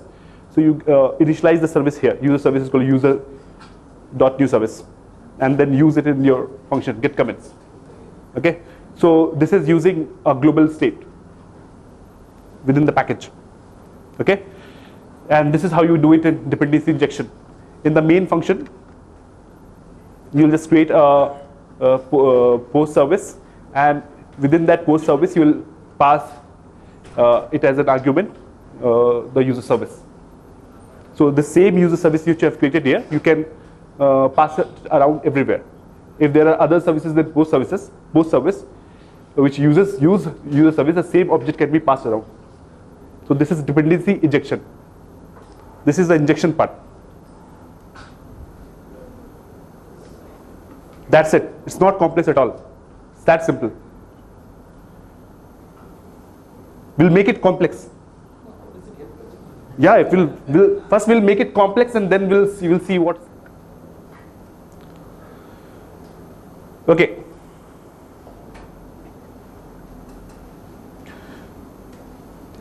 Right. But before that, I missed a slide.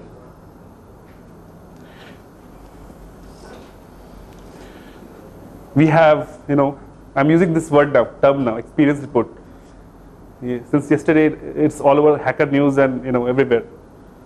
Go to Zap and they're asking for experience report. So, yeah, this is my experience report. I don't know whether they like it or not. Okay. So we we started working on a major feature in our app, and that required 6 services to power the app, and these 6 services had to be orthogonal. Ultimately, due to the time constraint, we realized that we wouldn't be able to build these 6 services, and we said, okay, how about we build them monolithic, okay, and then we will figure out it later whether we want or not. Maybe, most probably, we won't need those 6 services. Monolithic will just work fine. But we are completely wrong. We did need those 6 services, and we needed to split our monolithic into 6 services right before we were going to production, like 7 days ago. And it was a completely harrowing time. So what saved us was my innate decision to use dependency injection. I didn't think about it. I like, okay, cool. I have I should test this out, and I did not plan for dependency injection. I just created interfaces, and dependency injection was there. So because of dependency injection, it took me a couple of hours to split this monolithic into 6 services and deploy them separately. We'll understand what are the implications, how we can do that, and why is that complexity even a problem. Complexity is not even always a problem.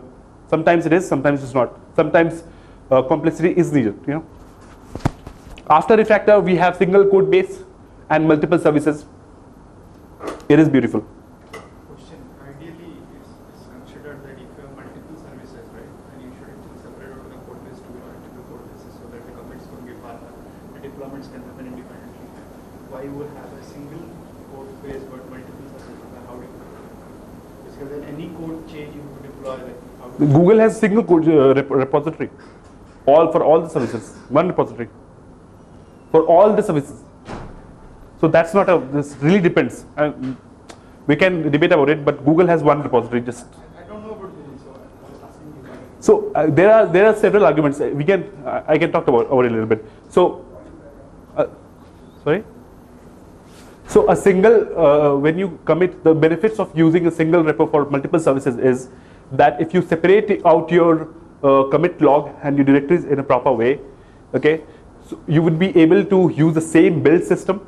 You will be able to use analytics tools, tracing tools, performance tools on the same code base, and find out and the developer productivity will increase by n times, literally.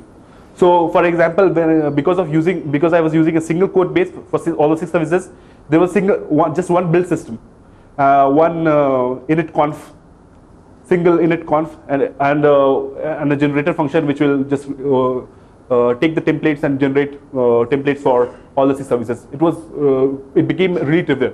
I don't know what I would have done if I had to do all the 6 services in 6 different repos, create 6 different Jenkins jobs, deployment jobs, everything 6 times. Now I had to just do it once, and everything else was just parameters. There are a lot of benefits of doing this, and there are a lot of problems too. There is a very good post by on the developer Google about using a single repo for all the services. I think we should search for monorepo. Monorepo, yeah. That's a whole philosophy there. Okay. So what are we trying to achieve here today? These are our design goals. So some of these are idiomatic to Go. For example, no global state, no package level variables, no package level function. So there is a really good post by Peter Bogan, A Theory of Modern Go. So he states that if you don't use package level variables and if you don't use package level functionates, So you wouldn't get into situations where your state was overwritten by different packages, or your state was getting reinitialized multiple times every time init function is called. Supporting multi-mode services. Now think about a user service. Your user service is powering a production server, and someone DDoSed you. Now the user service can completely go off, or you can say, but if this user service is critical to your business, what you would really like is that this user service keeps running in a limited mode. So suppose it will automatically stop all the writes to the database for all the roles, and it will allow only read access through. A service should have configurable capabilities. I should be able to enable, disable capabilities. So it's a fancy way of saying that it should be feature gated. So services by default should be feature gated. I should have other nice things: better testability, easy testing mocking, better refactorability, designed for code refactors from the get-go. Better readability, explicit and readable dependency graph. So the examples I'll show you will explain this, but what it means is, when you start up a service, the things you need to seed the service with should be explicit. Imagine a service requires at least 20 or 25 dependencies. It's a huge service. So how would you initialize that service? And how would a developer know, someone who comes after you, someone who's reading your code or maintaining your code, how would he know which dependencies he can remove or add, or how can he add a new dependency to the service? So the dependency graph should be explicit and quite readable, so that your code can be maintainable over time.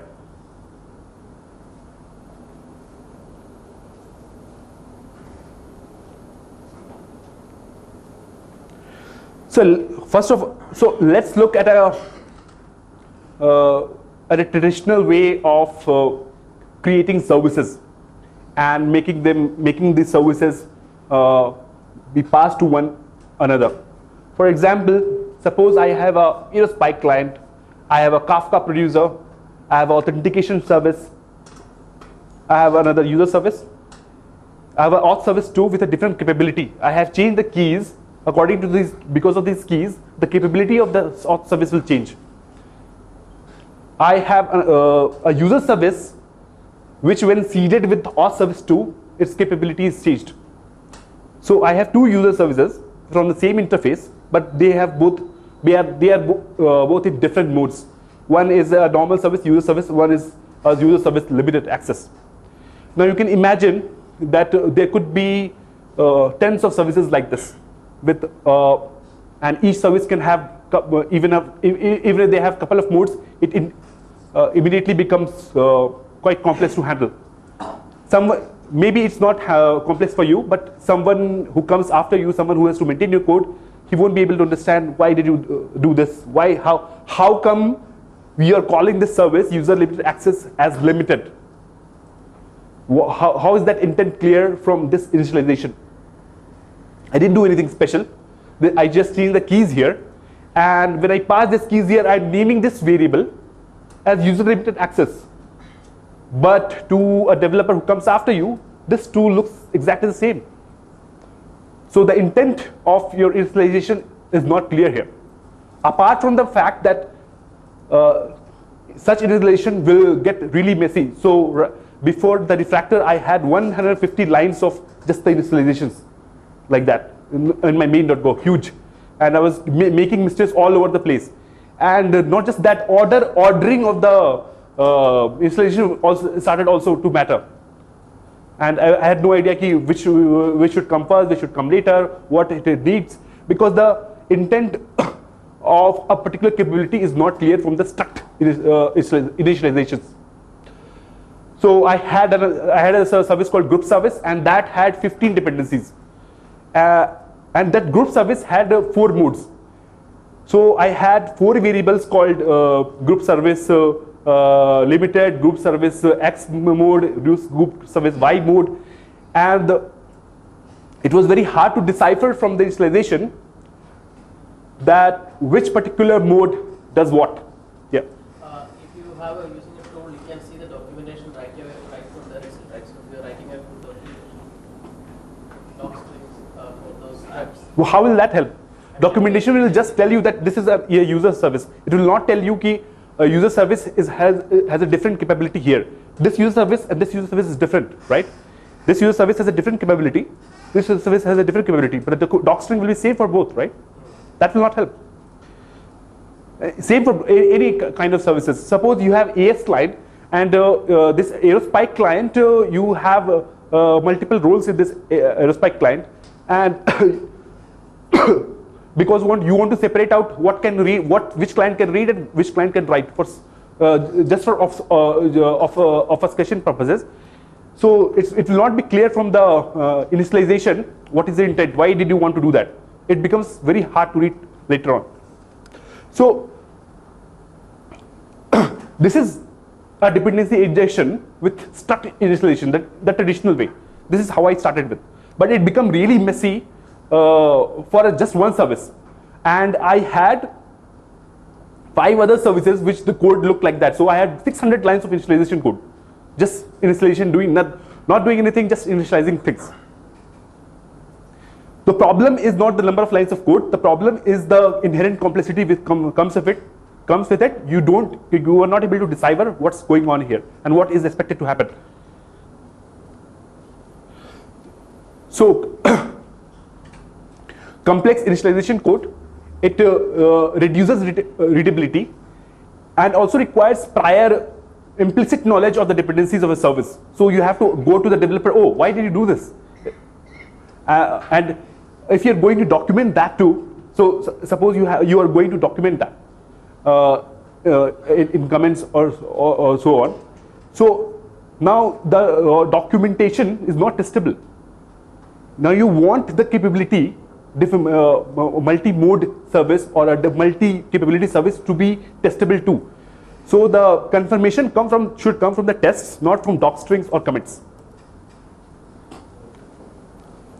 And it's not scalable with changing requirements. Suppose tomorrow the product manager comes and, oh, we don't want this limited capability, just remove it quickly.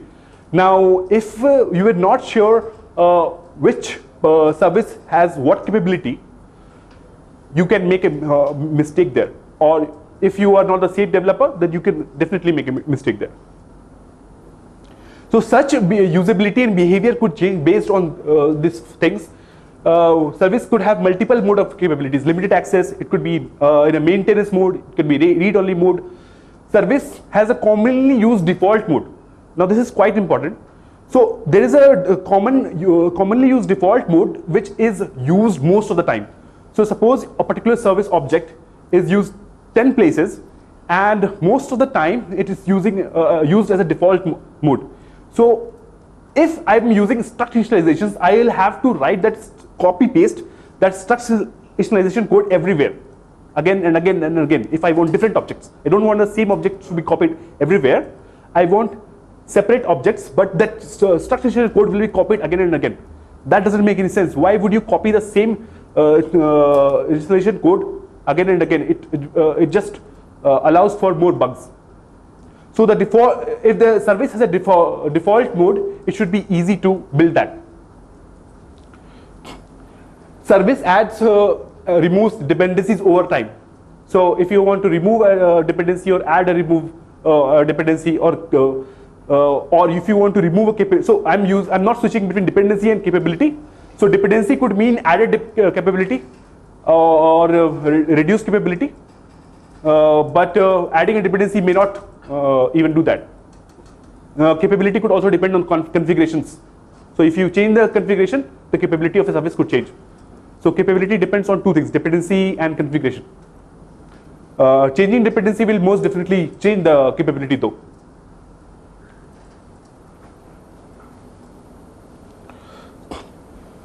So we can avoid such problems with dependency injection using struct initializations using interfaces. Interfaces, we should all use interfaces. Like if one feature, if you would ask me to go blindly with is to use interfaces. Even if you don't know why you should use interfaces, just define interface. It is going to be helpful, because the Go is designed in such a way that once you make an implicit declaration of what you intend to do, that capability can be copied over and over and again. So when you declare an interface, suppose you wanted to register this service to an app handler, like a HTTP handler. So instead of accepting as struct, it's a better idea to accept an interface. Why do that? Simply because if you have an interface, you can have multiple implementations of that. Multiple implementations could be of two ways. Either it is because you have a mock implementation or a demo implementation, or you can have multiple implementations in the way that each implementation has a different capability, right? So, and also clients do not need to change the dependency contract. So even if you have changed the user.service in some way, if it still accepts the user.service interface, you won't have to change anything on the client side.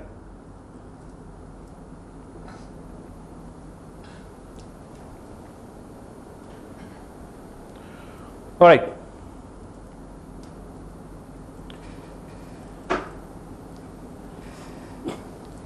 Since initialization limits our capability to extend capabilities, sorry, I just went into a loop, sorry.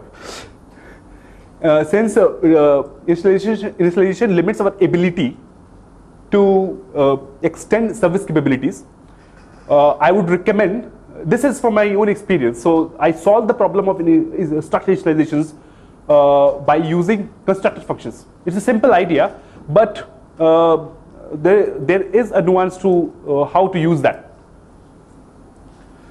So there are actually several approaches to use constructor functions. So you can just use a new function called something like new read-only service or new privilege service, right? And this intent is clear, okay? But dependencies still have to be passed as arguments. Now this list could become really long. So you could have new read-only service with 10 dependency lists here. And you could make the same mistakes you were making in the structure initialization pattern here too. You can use a config object. So what you could do is you can create a config object, and in this config object you can map out the dependencies, and you can build this config object and pass it to a new service. But when you pass it as a value, you cannot modify it. And once you pass this value, you cannot modify it. And if you want an extra dependency dynamically, you can't do that anymore. And if you pass a reference to that configuration, there you create another problem where if you there's a possibility of passing a nil. So you would have seen this pattern in. I'm good. Yeah, I'm finished. So nil would mean a default config. So the implementer would have to check for nil and say, okay, if the config pass is nil, I will provide a default config. Another option is varied config. This solves the problem of nil, but you still have a config which can grow really large. And then you have really nice, the most popular one right nowadays is the new functional option. So you do not pass a config object, but you modify the service itself to change the capabilities. So you say new service options func service, and this options function will modify the service object to add dependencies, add options, add configuration values, or whatever you want.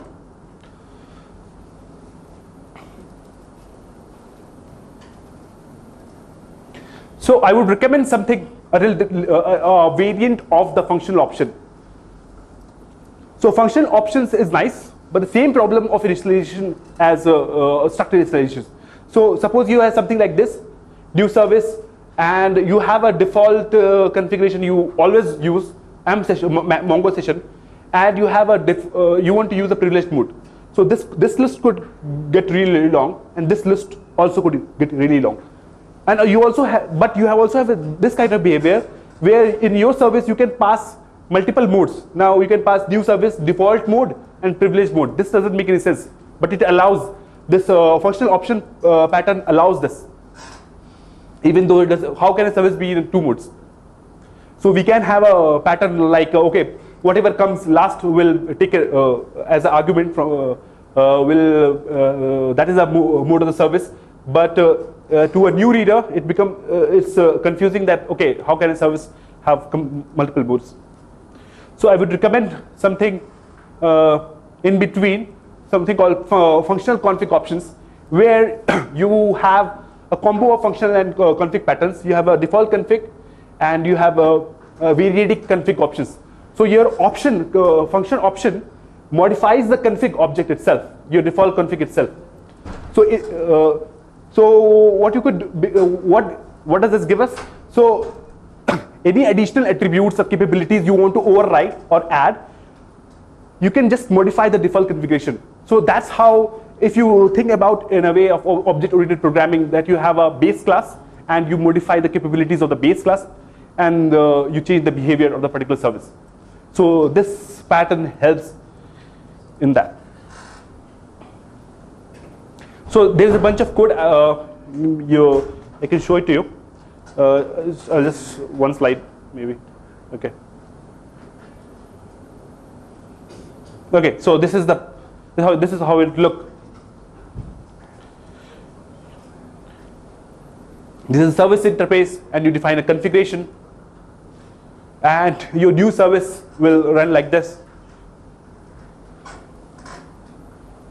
So you take the default, take it as a value, take the reference to that value config, and you can then modify it using your functions and change the capabilities.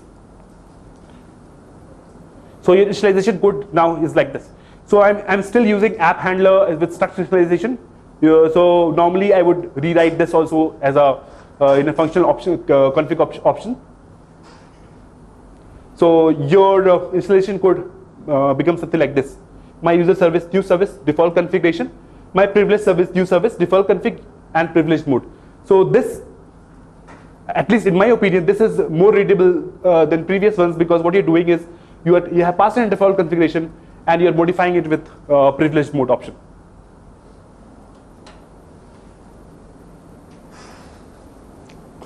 Okay.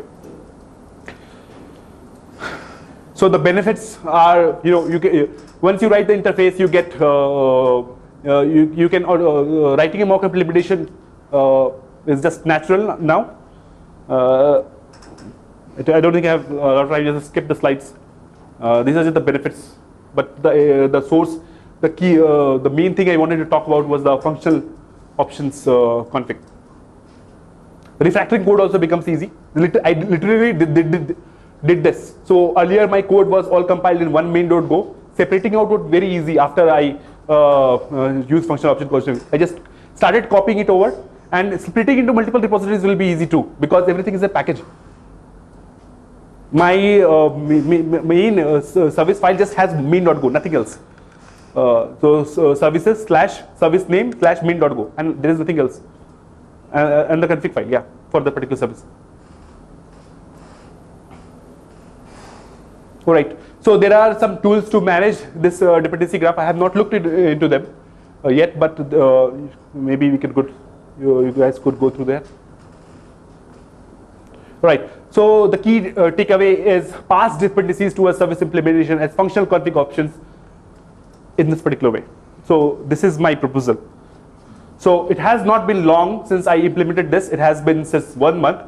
It might completely backfire. So if it does backfire, I will let you guys know. Honestly. Okay. Thank you very much. Can you please share the slides in the comments? Yes, I will. Thank you. Actually, I work at Gojek.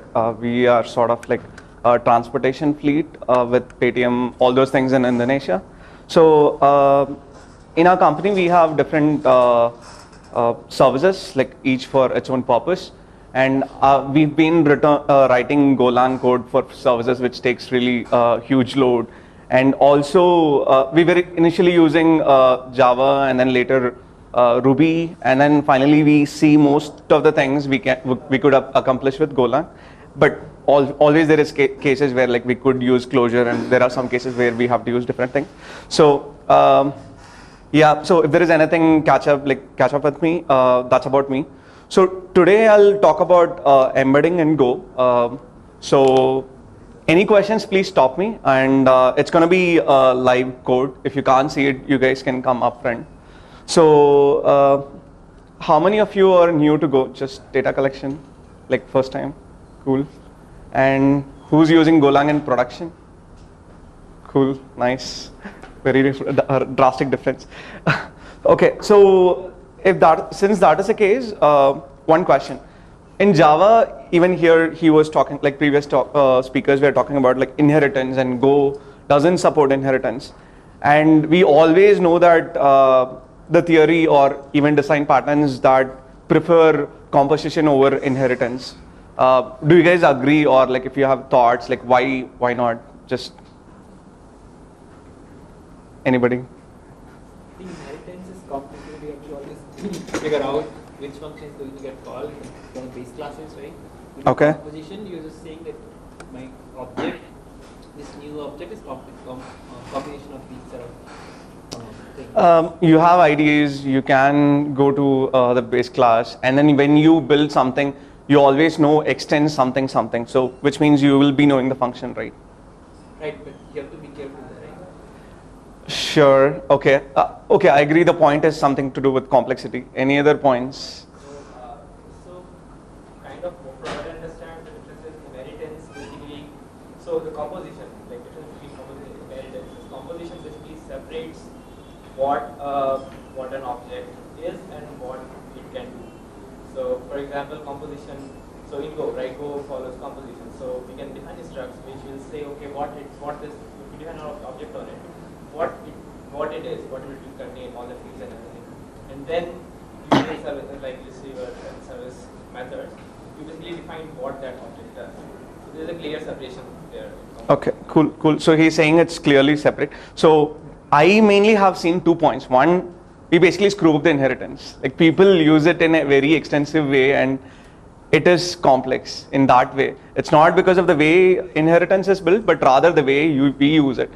We just want to randomly reuse some function. That way, what we do is we put a base class, and then we write a method, and then we inherit from that. And then let's say there is another feature which we want to reuse. Actually, these two features are very different, but still, just because you want to reuse, you will end up putting in the same class. So it actually bloats the code, and also that way it becomes complicated. And second thing is, I wonder, like nobody mentioned testing. So when you want to test, you basically want to mock the other things. And the way inheritance works in other languages, you have a protected method or some method, and then you will be overriding that method. But in test, if you want to just ignore it, anybody have done that, like testing excluding that piece of code? Anyone?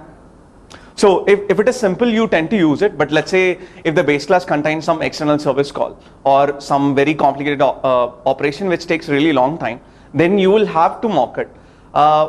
But ideally, all testing we use JUnit. JUnit doesn't support protected method mocking.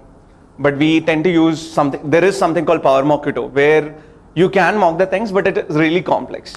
So imagine also when you construct an object, and then when you do a new constructor inside it, you really cannot mock it. But just because Golang have composed things, though you have 10 features, you end up building 10 different interfaces, and then you put things. Actually, I think Rob Pike, the proverbs have saying like interfaces keep it very simple. In fact, there is one-liner interfaces. So that is also there. So embedding is, it is a composition, which means you actually want to use some code which other struct has, and then you are basically putting that code into this particular struct. So you are basically embedding a different struct into the struct. So you want to use. Hope I made some sense, like clear, all with me?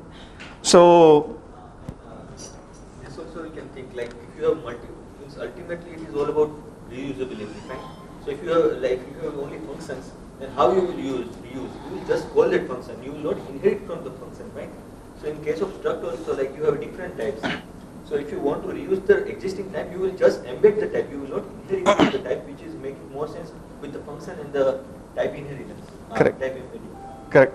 So, but there is one tweak I'll tell. Where is it? Let's go to this place. Like, is it visible? If not, like, please come, friend. So let's say the point I'm trying to make is you have a struct. When we say composing, even in Java, you can have it as a field, and then in constructor you can inject the new instance. Basically, what I'm saying is you will have something like new object, and then you will be having like like dependent, and then this is some object, and this is what you will be doing, right? So this particular object will be having that particular other dependent, right? But the problem is, let's say this other dependent had 10 methods, right? And then if you want to override 10 methods or call 10 methods, like it's basically calling this particular thing. And I don't know whether you guys have faced it when you want to override or like, how do you put it? When there is 10 methods, you want to just implement one method. You still have to define all the other things as abstract, whether you use it or not. That is really a painful thing. But in Go, instead of having it as a field, what we are saying is, you don't need to say it is, it is as a field, but still you embed it. So which means all the features which is inside that embedded object comes to the outside thing. So what I'm saying here is, I have a Gopher, all it has is a name, and it has a function called code. The Gopher can code. And there is a dancer which embeds the Gopher. Leave the pointer for now, but you don't see any value here, right? Like this is Gopher. This is also valid. This is what is composition. But when I say embedding, you don't give the inside member actually a name, but rather it is an anonymous member. So then I have a method here, dance. So when I have like I have some function, like I build a Gopher, I build a dancer which takes that Gopher. So dancer basically contains Gopher. So now I can say g.code. Now I can also say dancer.dance, and I can also say dancer.code. If you would have done something like, let's say this Gopher code, I want to also call here, right? If you would have done like Gopher and then gpr.code, you will end up calling this. But if you don't give it as a name, then this is directly available on the outside. And if you want to really use it, right, you can still use it. It's like something like d.gopher.code. So this is basically for composition, and this is basically for embedding. So this, when you want to really use it, you need to explicitly say the actual name. Whatever the name is, it will be available as for usage. And when you don't really care about it, you can just do this d.code and works. Like, I made some sense. So this is the basic thing. I have one use case, and then we can see the code for it. Before that, I'll just run this and see what happens. Yes. Why you are distinguishing embedding and composition? It's all in same time. It is same. It is same. It is same. But there are cases where you don't care about it. But there are cases where I need to use that object. So it depends on the usage actually. It's not a big deal. Yeah. Especially if there are different types of objects that have the same function. So it's like Gopher as code and say ABC also has code. And when you embed it, like how do you distinguish what object's code you are invoking? So it has a scope resolution. If you don't have the method in the outside object, right? Here we saw Gopher and the embedding one like Gopher inside dancer. If you call code, if the dancer doesn't have code, it goes to the Gopher. Like it goes into the embedded objects and searches for it. And then if the outside has it, it actually calls that.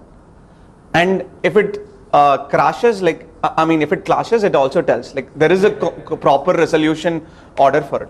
So the ambiguity is not a problem. No. You can make a call by calling it from the embedded object's name. So here, if we have a Gopher, this has a name. So when I want to call something, I can do d.gopher.code if I want to explicitly call it.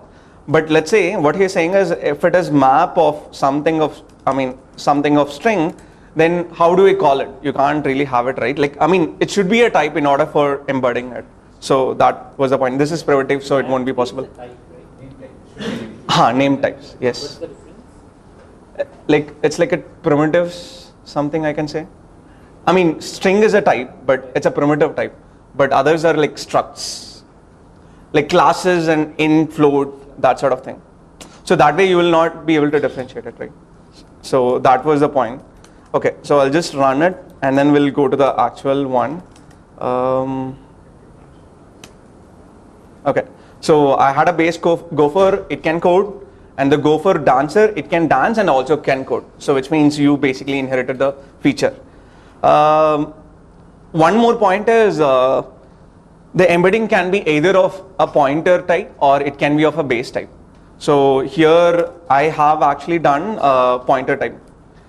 Any guesses, like, or any random guess, like when will you use pointer and when will you use a plain embedding types? It's okay if it's wrong, like it's just that I don't want to blabber and then. Then you have to find out if you don't want the defaults to be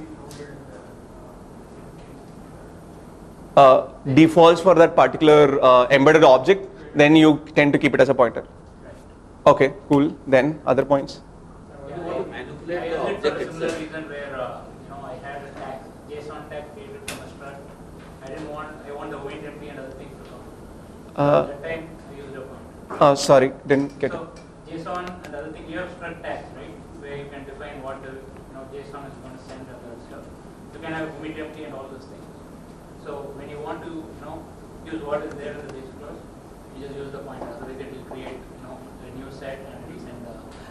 Basically what he is saying is having tags in the struct fields, but I don't know whether that decides the pointer. He actually had a valid point, like when it's a pointer you can change the struct's values. If it is not a pointer, you are basically changing the value. Like pointer, you can change the actual value of that particular type.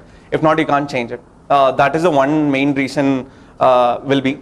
And if the type itself has feature on the pointer, then you have to use a pointer. So what I'm saying is Gopher has a code.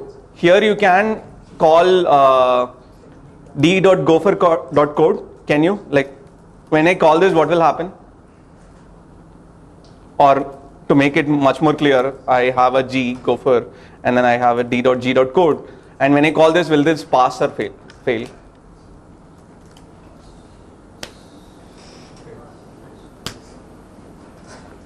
So it is undefined because I actually have a pointer to it. So I'll just change this. Sorry. I need to initialize based on the value also. So I can change it, but I have a real other code which I want to show. So I'll explain here. Basically, you get it right. Like when I call that particular method on that embedded thing, it needs to have that function on that, whether it is a pointer or struct. So if it is a pointer, I can call code only on the pointer to the gopher, not on the plain type. So that was the point I had. So any use cases for in like who are used in prod, like have you guys used embedding and like have you used it for some purpose, just use case? So to construct like complicated JSON embedding, so what you mentioned, like to construct types of JSON and like dividing them into smaller JSON and then embedding them. Cool. Yeah, another decorator which use this inside it, and then we also save it and then we log it whenever we want it. So I'll take you through that. Before that, I'll just give one more context and then we can directly go. Everybody is familiar with this contract, right? So HTTP response writer and then another one is a pointer to HTTP request. So this is basically a HTTP handler, which means any request, this particular handler can process it. So what I'm doing now is I have a ping handler. All it does is when you make a request to /ping, it does a pong, okay? And I have something called middleware. Middleware is basically you have some functionality, but you don't want that to pollute the actual code base. So the previous one he was actually showing had authenticators inside the actual service. So you will actually have something like in the ping handler, first thing I'll be doing is parse it, and then service.authenticate, and then later actual business logic. But let's say you want to use something, but I don't care whether it is used or not in the actual code. So what I'm saying is authentication is really separate than the actual business code. So which means I can have multiple middlewares composed, and then the first middleware can authenticate and the second middleware will not even know about it. So if it was a service, right, I would have end up having this as a closure, some service and then service.authenticate, right, with params, something like that. It would have been like this.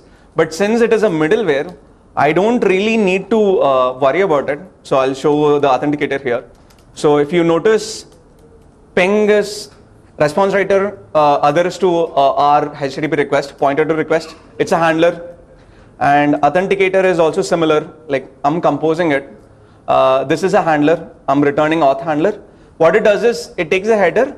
If the value is gopher, you actually call the next one. If not, you don't call it. Make sense? So I'll just show it to you. And how I built, right? If I would have just said ping, it will just do the ping operation. Now, if I want to add authentication to that particular handler, all I need to do is authenticator pass the next handler to it. So simple. So we'll just run this.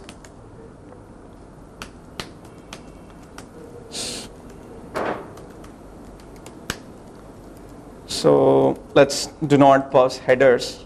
It's unauthorized, and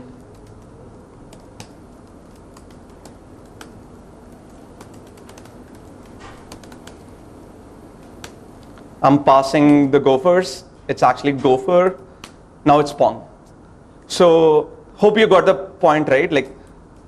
We get the header, we get the value. If it is gopher, you don't send it to the next guy. If it is passing, here actually you meet all the preconditions, right? Then you actually call it. Then you actually can reuse the middleware, but also your actual business logic is unaffected by the other different logics. So given this, what we will do is we will try to write a custom response writer. I said, right? So I'll just do printing here. So fum.printf called, let's say, some URL. This is the URL which we are calling, and we need status code. We still don't know about it, okay? And the URL is our request.url.path, okay? So let's just build it on C.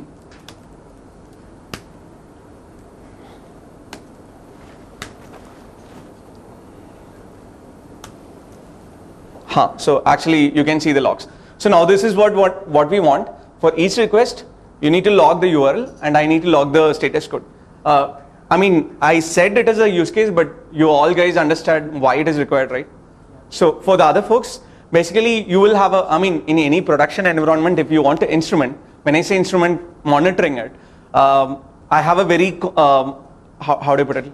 Something like I have a service which makes a booking. I don't want that to fail ever. And then if you want alert based on it, what you need to do is, if there is an error, you basically log it. So in your dashboard, what you can see is 1,000 requests have been made today, 1,000 requests have been made to ping. Out of that, 200 was a failure.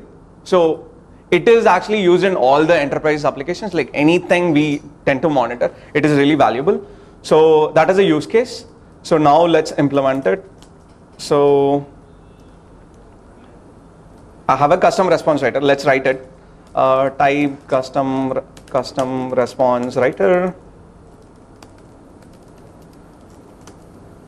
It's struct. What should I keep inside? What should I embed here? Yes. So let's embed the HTTP response writer.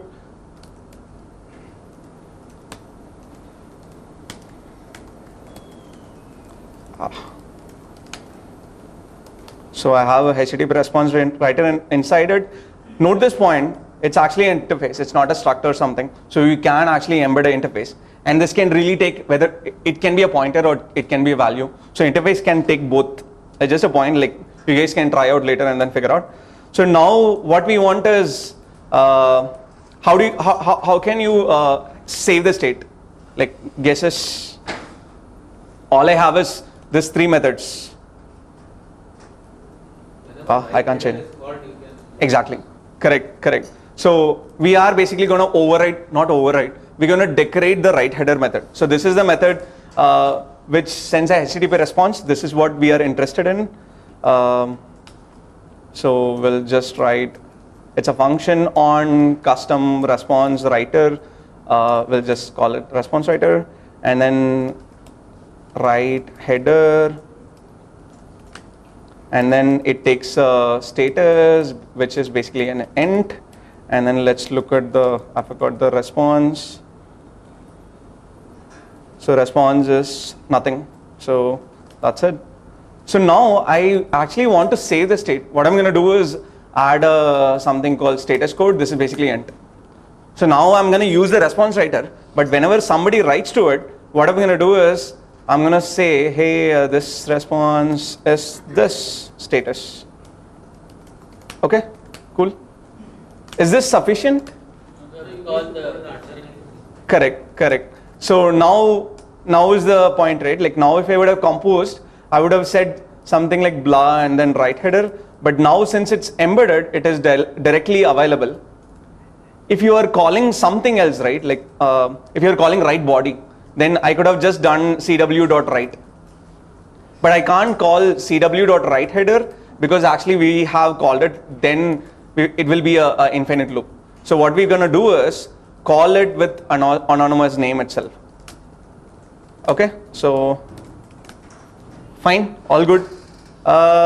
One more point, but it's okay. We'll see whether you guys catch it. Now we need to use it custom response writer somewhere, right? So we'll go here in authenticator, and then instead of passing a default writer, what we'll do, we'll actually build custom response writer, which actually have response writer. This is a thing, and then I need to pass that here. You got, like, makes sense, right? You need to pass the decorated object rather than the default one. So now let's see whether it passes. Undefined custom response writer. Custom, I basically did a spell mistake somewhere. Yeah. Okay. And that's it. Hopefully it should pass. Yes. Let's do it this way so that you can see. What? We'll print it. Oh, yes. Like, yes, we'll print it. So I'm going to the authentic. I mean, ideally I would have had a different middleware to do it. This does not belong to authenticator itself. For time being, I'm doing it. So now the status code is %d. If it's visible, I'll.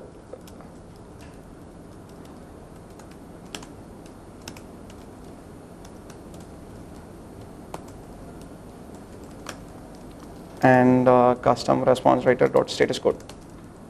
This is okay, all good. Hopefully should work. I'm saying cool. So let's see whether it passes. Will it work? Okay, let's see. One more thing we missed. By default, the handlers, if you don't write any header, it's actually status 200. So we are not even calling it. So let's just write it. Sorry, not write.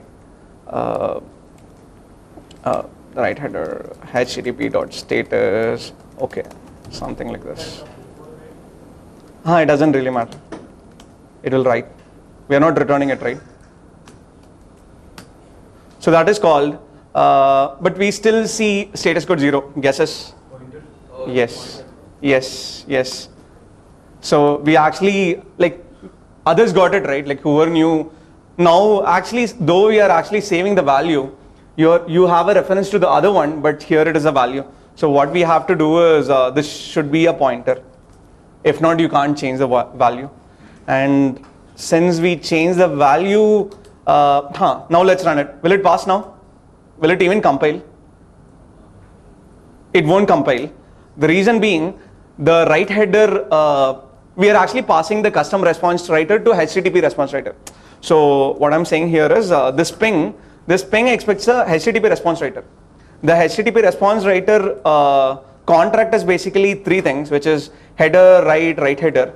Though we have a write header, we are not using a pointer, which means we have a plain reference to the custom response writer. So this in main, not in main, this authenticator, this doesn't really have that feature. So what we'll do is, instead of passing this, we'll actually pass a pointer, and then it should compile. Cool? So now let's run it. Hopefully it should work. Yes. Works? Makes sense? So now, I mean, you could have written a different middleware, and then if it is unauthorized, right? Like, let's say I'm doing here, and then let's also write this, right? Instead of this, I'm going to write CRW, and then I'm going to write CRW. So it is basically the same thing. It has a response writer. Now I'm writing the base class itself. So now we'll be able to see 404s also. So this is something, this is unauthorized because it is not even coming here, right? So it didn't even come here, but if it would have been a different handler, we could have seen this. I don't think we can change it since it's the same class, but makes sense, right? Makes sense? So, yes, I'm done, like I kept it simple. So that's what I wanted to tell. So we saw middleware are something like you want to reuse some code which is except the actual handler code, you put it as a middleware. What we did is we had a response writer. We decorated the response writer to be a custom response writer to embed the response writer. And we actually decorated the write header, which is basically writing status code. And in the end of all the processing, your service URLs, we ended up printing the status codes. So this was the use case we discussed. But overall, embedding, we can do it in interface. We can also embed a pointer to a struct. We can also embed a struct. And prefer a pointer only when the value is changed. If not, you will end up having a normal types. And like make sure that whether whatever you are passing have the functionality. If it is a pointer, pass a pointer. If it is normal struct, pass a normal struct. And on testing case, right? Testing, if I want to write a test for custom response writer, I don't really need to use a response writer, but rather I can use a HTTP response writer mock, and then which has stubbed methods. So that is also possible. So we were able to achieve what we wanted to do, which is reusable code. And second thing, we are able to test it. And third thing is, it is still simple, like nothing changed. I didn't actually do anything with write or nothing. Like it is very simple. What I wanted, we could do it. And you could see this in a lot of places. So io.reader, actually io.read, read closer. So if you see, this is a reader, this is a closer. This does nothing. Like all it does is it uses reader and it uses a closer. It embedded the two things, and all we got was a nice interface. And if there are a lot of places, example io.util.knob closer. So this is also same thing, but instead it does a read part, but it doesn't do a close part. So it's nice in a way that since we have interfaces very smaller, we could actually override what we really wanted. So that's all I had. If you have any questions, shoot me. Do we have time? Or I'll take it later. And I'll probably try to upload this video. I think I've recorded well. So that's it. Slides in the comment section. Sorry, the code. I'm going to talk about this IO reader and IO writer. It's very fundamental thing. It's not like having more complex stuff. It's just very basic to the language. And if you heard it, then interface is one of the powerful feature the way Go has given us. And IO reader is one of the interface which is actually exploited the interface power in a very good way. And means it is one of the best example. If you want to learn an interface, how you can exploit the power of interface, if you understand IO.reader, that is one of the great way to make it out. And I will all the things which I am going to talk, it's just like a basic programming only, little bit of Go. So ideally, once you just flow with me, then you will be able to understand everything. There is no prerequisites or understanding required. So I just have everything in the code, so no slides. So let's just try to understand what is actually this IO reader kind of interface. So I have this code. So that's it. This code is the one which I am going to. This is my code which actually invoke different test methods. Fine. So it's just say that start state and end test. Now you want to do a reading. So first of all, let's do a writing. So we'll use the IO writer to write the data to the file. So I have these things already I have done. So I have one file here. Everything is simple stuff. So you can see here there is a file package and it has a file.go. It has this thing called write file demo file. So this is what I am calling it here. So let me just and I am passing a file name. So I supposed to write something in this particular file. So let me delete the one which I have. So it is something like this. os.create means this will allow you to create a file. I will not go with the standard way of doing a co-coding. Like I will ignore the error for now for my just demo purpose, because we want to concentrate on something else. And just say defer f.close. Don't worry if you don't know this, but this is the main thing I want to do. So if I want to write, I have a file handle and I will write something to that. So if I say f dot, so I will get this right. Now I can write something. So this is how I will write it. So I will just write it A B C D E F G H J K L M N O P. That's it. And then that's it. So I am able to write the file. So let me run my code. So it is saying that start test and write file demo. It says call that method and it is writing a file. You can see the file has come here, and that is the one which I have written. Now I want to read this file. Very simple stuff. Fine. So I will disable this file reader and I will just start with the file reader demo. Fine. I will pass the same file so that I can actually read the same file. And now let me implement this. How I will do it? os.open means I need to open a file. I will use the same file name. Similar way of getting everything here. Defer.f.close. It's just like that. Okay, just like nothing. And now you will say f.read. Now you want to read. So where do you want to read it? You want to read it into the byte which is you are passing. So this is how I will say that make byte, and I will say okay, because I know that these are 20 character. I want to read it 20 thoroughly, and once I read it, fmt.println, and I will just print into our console. Let's run this program once again, and then I will. So now you can say that it is calling read file demo and it is reading the file which I have written previously. So it's a very simple stuff. Fine. You have written, you have read it, but where exactly IO reader and IO writer is coming into picture here. So if you see this one, this F is actually a IO reader. It is actually, if you see here, it is actually a file. Okay, it is returning a file object, but file object, like the way like we are saying, like they have embodied and they have actually implemented that interface. This file is in any way has put at this IO.read interface. So where is this IO.reader interface? So this is what IO.reader interface. Fine. So it says that if you want to read, call the read method and pass the byte, and I will, whatever the stream it is there, I will put inside, I will copy that byte in there only. So that is what is happening here. So if you want to really see how it is there, then let's do like this. Read from file. I will have a function and I will pass the F here.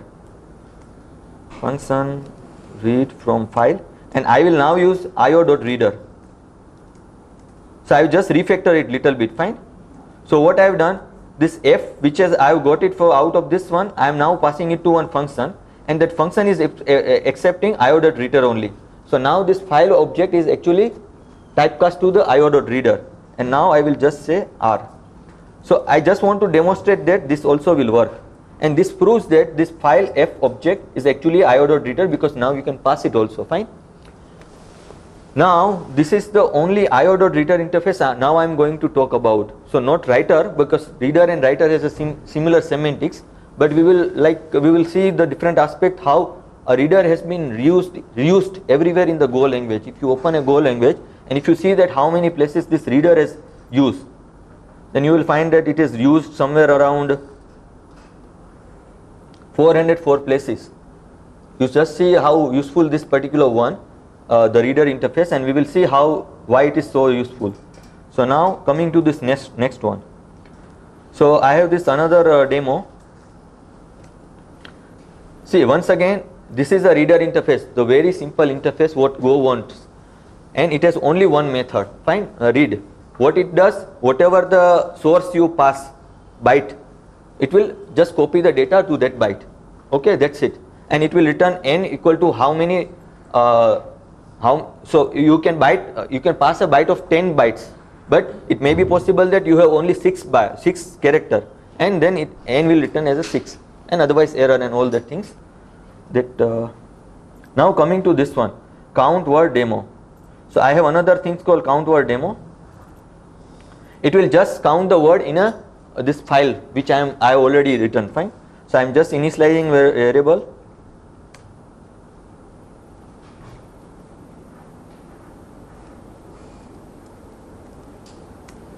So I will just say wcnt is equal to 0. So this is my counter for a word. Okay.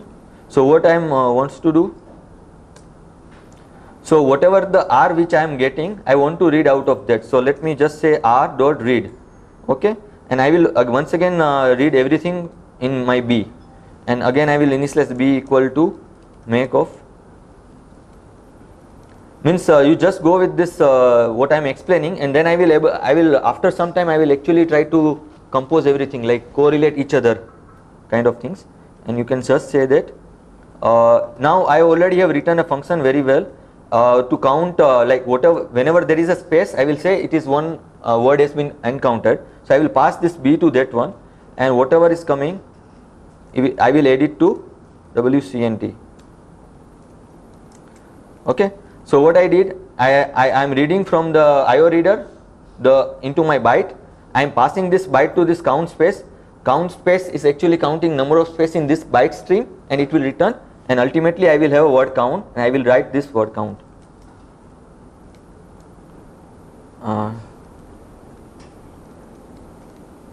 Fine. And it means I need to first call it from here, which is what my all. So I need to pass a reader directly. So now I will create one reader here, which you can see here, same stuff which we used to do. So I am opening the same file everywhere. Fine. And I can pass this as a reader. So now what I have done, the io.reader is actually consumed by some function, and it is processing that io.reader. Fine. And it is counting and it is printing the stuff. So let's run this.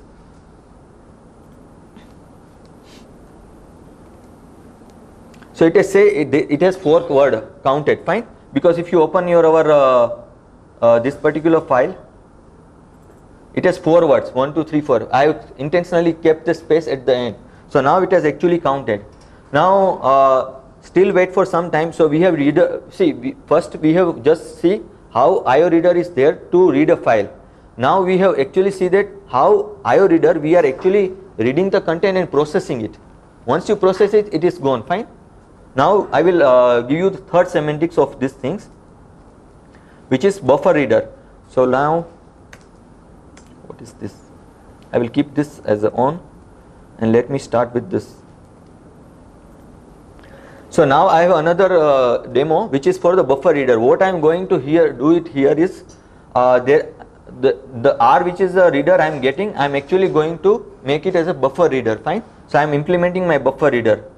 So I am encapsulating that reader, the original reader, and I am doing a buffering out of that for a efficient reading. So I have a buffer reader struct.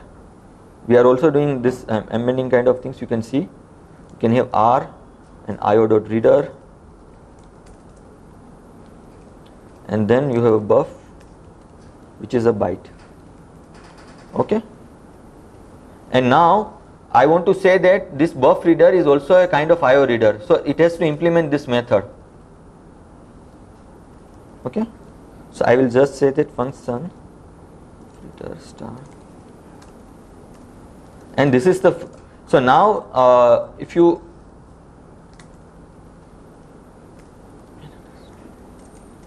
see what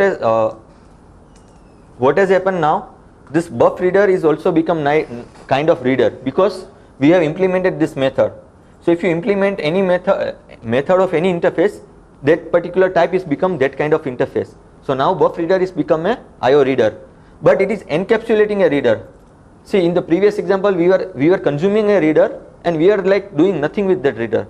Now we are decorating a reader. Fine, it's a decoration pattern, you can say, but now we are changing the way we are using a IO reader. Fine, that's what the main fundamental here. And now we are actually trying to do a buffering kind of things. So let me now init these things here. So I have a buffer reader is equal to, and I am now passing my original reader there, and now I am passing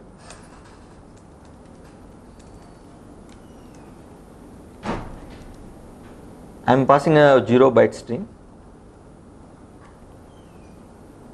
I am a Java developer, so I always have a problem with cool. Now what else? Now it's cool. Now it's actually cool. Okay, so now I actually do this br.read. Okay, and I can again do this the same things. See, everything is similar stuff we are doing, but it is totally different in one or the other way. So now I am passing a byte and 5. Cool. But now I need to first implement this read method. So this read method I will do a buffering. Like how? I will see that if len of br.buff is equal to 0, means if it is not read anything, then now I am doing one thing called br.buff is equal to make byte, and now I am taking 10. See, buffering means I will read more but I will return less. That's what buffering is all about. Fine. So let me just say fmt println. I am reading now, and now let me read it. So I will read it from br. So I am, see, again I am reading it from the underlying reader only, but I am passing br.buff. So now I have read 10, but I will copy to the one which has asked for only the one which they want, which is here. So n is equal to len of p. Don't means if you don't follow this logic, that's fine, but I will come to the point later.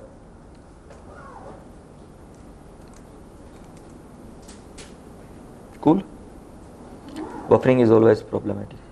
So see, now I will read and write fmt println. Now my idea will be clear more. Okay, let me run this one and then I will explain you what has happened so far. See, now see, this is interesting things. See what I am doing here. See, if you are able to understand this example, that's enough for to make it out. See what I have done. I have made I have taken a 5 bytes of stream. Fine, and here I am using a 10 bytes of stream. Okay, and this guy is saying that if you don't have any byte with you, then you will read 10 bytes. But what you will return is 5 bytes. If you make a next call, you will again return next 5 bytes. So you see that I am making a 2 read call. So in first read call, it has read out 5 bytes. So you can see that it has written this one. Then it has read this second thing. When they have read the second thing, this reading is called only once. You got the point? See here we are reading actually from the file. okay, only once. But the buffer reader has been called twice for a read.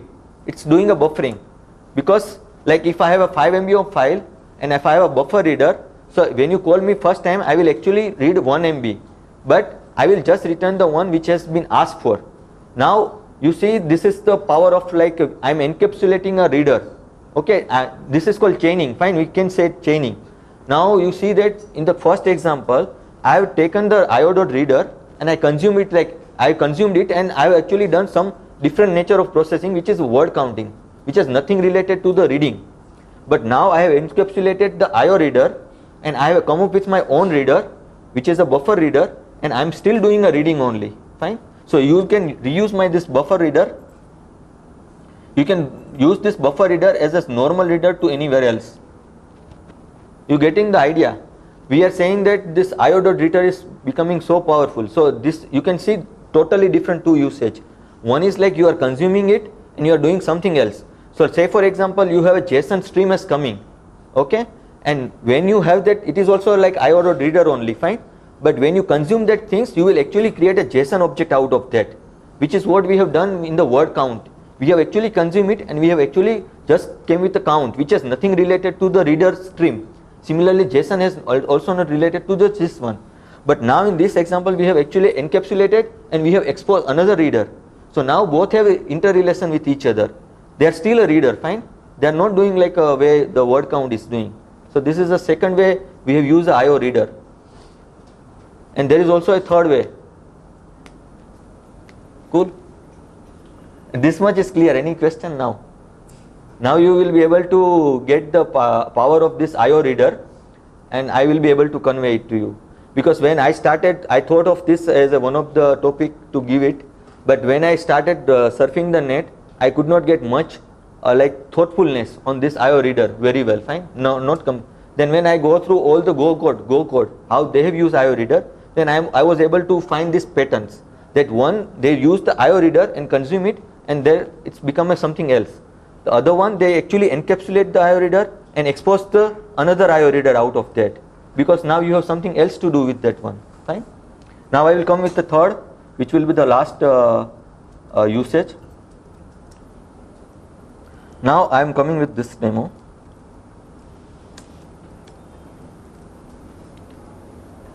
String reader demo. Now I am actually going to come with my IO reader, which is not depending on any IO reader. Okay. So I have a type called string reader struct, and I have something called src string. Again, I want to make this as a reader, IO reader, so I need to implement that method. Fine.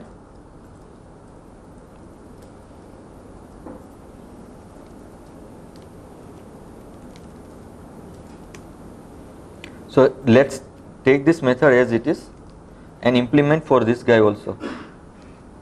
Okay, so this is how I will implement it.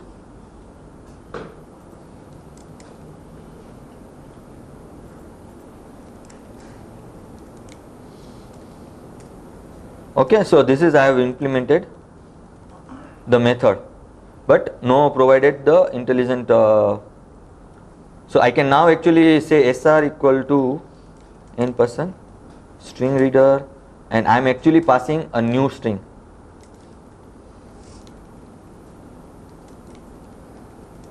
So you got this. Now I have actually created a reader, so I am actually defining my own nature of reader, which is not depending on any other reader. So the source of my reader is not another reader, but it is this string. Okay, so this is the source. If you see this connection networking, fine, TCP network layer, this is the example which is there. So TCP network, there is a reader for a TCP network, and it is actually not encapsulating any reader, but the source is actually coming from the net stream. So this is the same example. So here the source is coming from this ABCD. So now you have a bigger string, but this also you will read in the way io.reader will allow you to read. So if you say that I want to read only 5 bytes, only string 5 bytes will come. So let's again same thing, sr.read, and I want the B to be readed, and I will again go with B equal to, see everything is same. So we are actually rotating around the same concept. So I want to read 10. Okay, my string is of 20 character. So now I will again go with the same stuff, call len of n p, and now I will copy p, and I will have sr.src. So from src I will copy how much? I will copy till n number of character, and my sr.src equal to sr.src. This is like a powerful feature of the slice in the Go, and I will just return it. So if I read it now, what will be the output? Can anybody tell?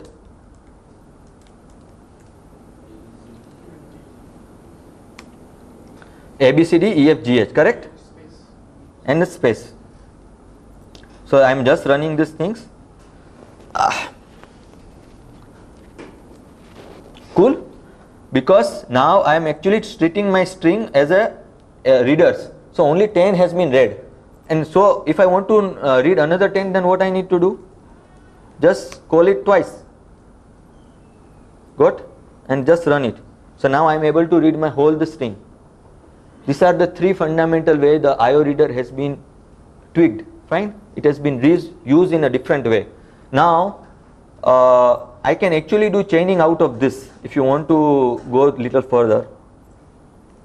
So I can say that the word count which used to get this file reader, I will now pass my string reader. Fine? So I have a string reader is equal to, see I am not changing any code into my original classes. Now I will just use my test method to change something. So I will say str.string reader, and I will now pass here the A, B, C, D, E, F, G, H, I, J, K, L. Okay, let's do something else. A, B, B, C, C, C, C. Fine. And let's run this example.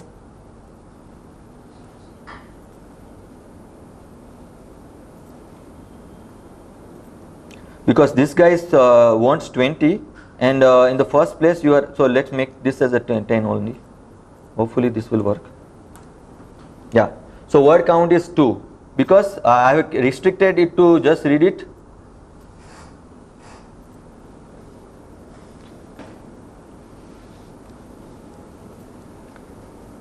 Now I will make it 20.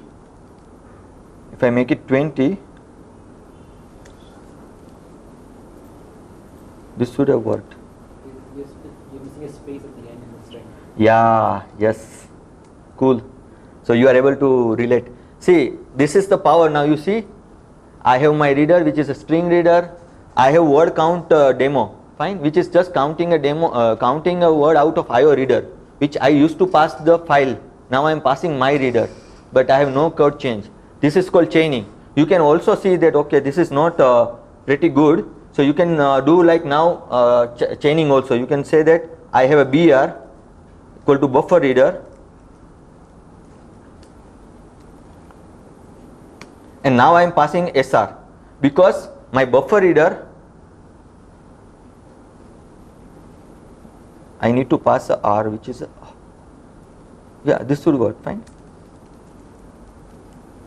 Okay, I also need to pass this guy called make dummy byte. Now you got this. So now I have my string reader which I pass to the buffer reader, okay, and then I am actually doing a word count.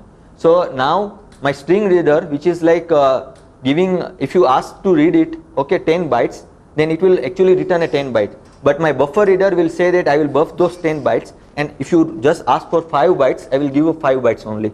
I don't know whether this will run. This has some problem, I know. But I think you got the problem, overall idea. We have used IO reader in a very all different way, fine.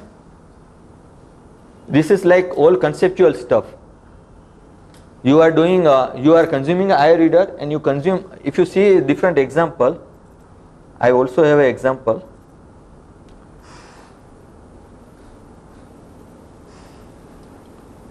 So see, this is a word count. If you open this interface called JSON.new decoder, see, this is the what I am talking about. JSON is taking this. This is the Java Go API, fine, Go only. So what it is doing, it is taking a reader and it is decoding to a structure, fine. So what it is doing, it is consuming the reader altogether. It is not returning anything out of that.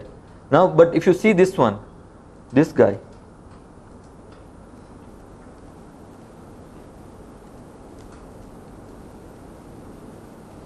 if you see this guy, this is also a reader. It is wrapping a reader. Okay, this is like from Go code, which is wrapping a reader and it is exposing itself also as a reader. But it is changing the semantics of the underlying reader. Now, if you have all the things reader, then you can have the reader of the file reader. You can also pass the network stream. You can also pass your own reader, string reader. But this will work. The new line filtering reader will work with all the readers. This is the example of the second of encapsulating a reader. And there is a third example. If you go to this one, they have something called fake file. Done. Oh, we are done. So this is a fake file. See, this is also a reader. If you see this fake file, you will find a read method here. The fake file has a read method somewhere. Here you see this is a read method. So this fake file itself is a reader.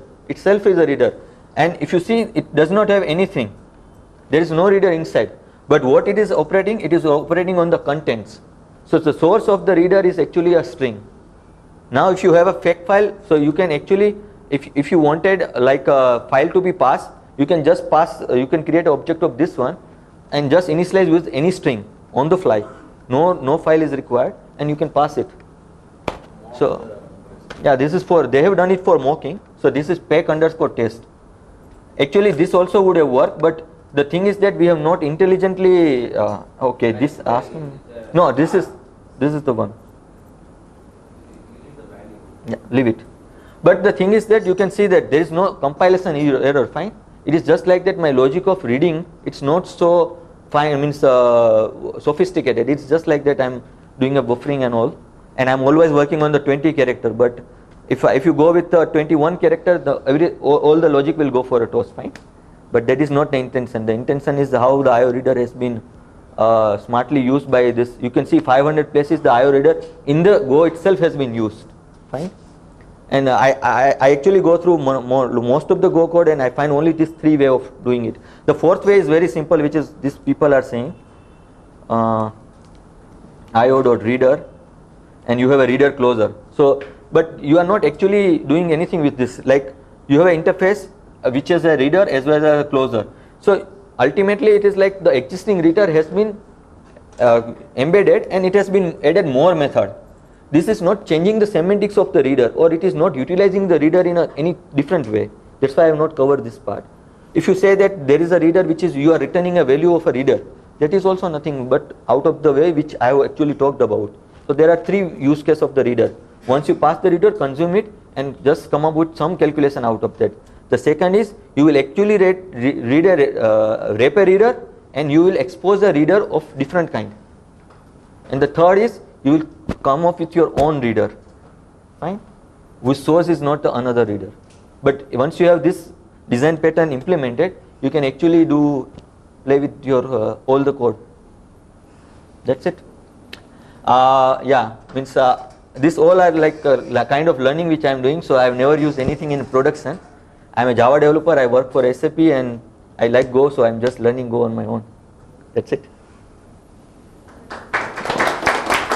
Cool. Thank you.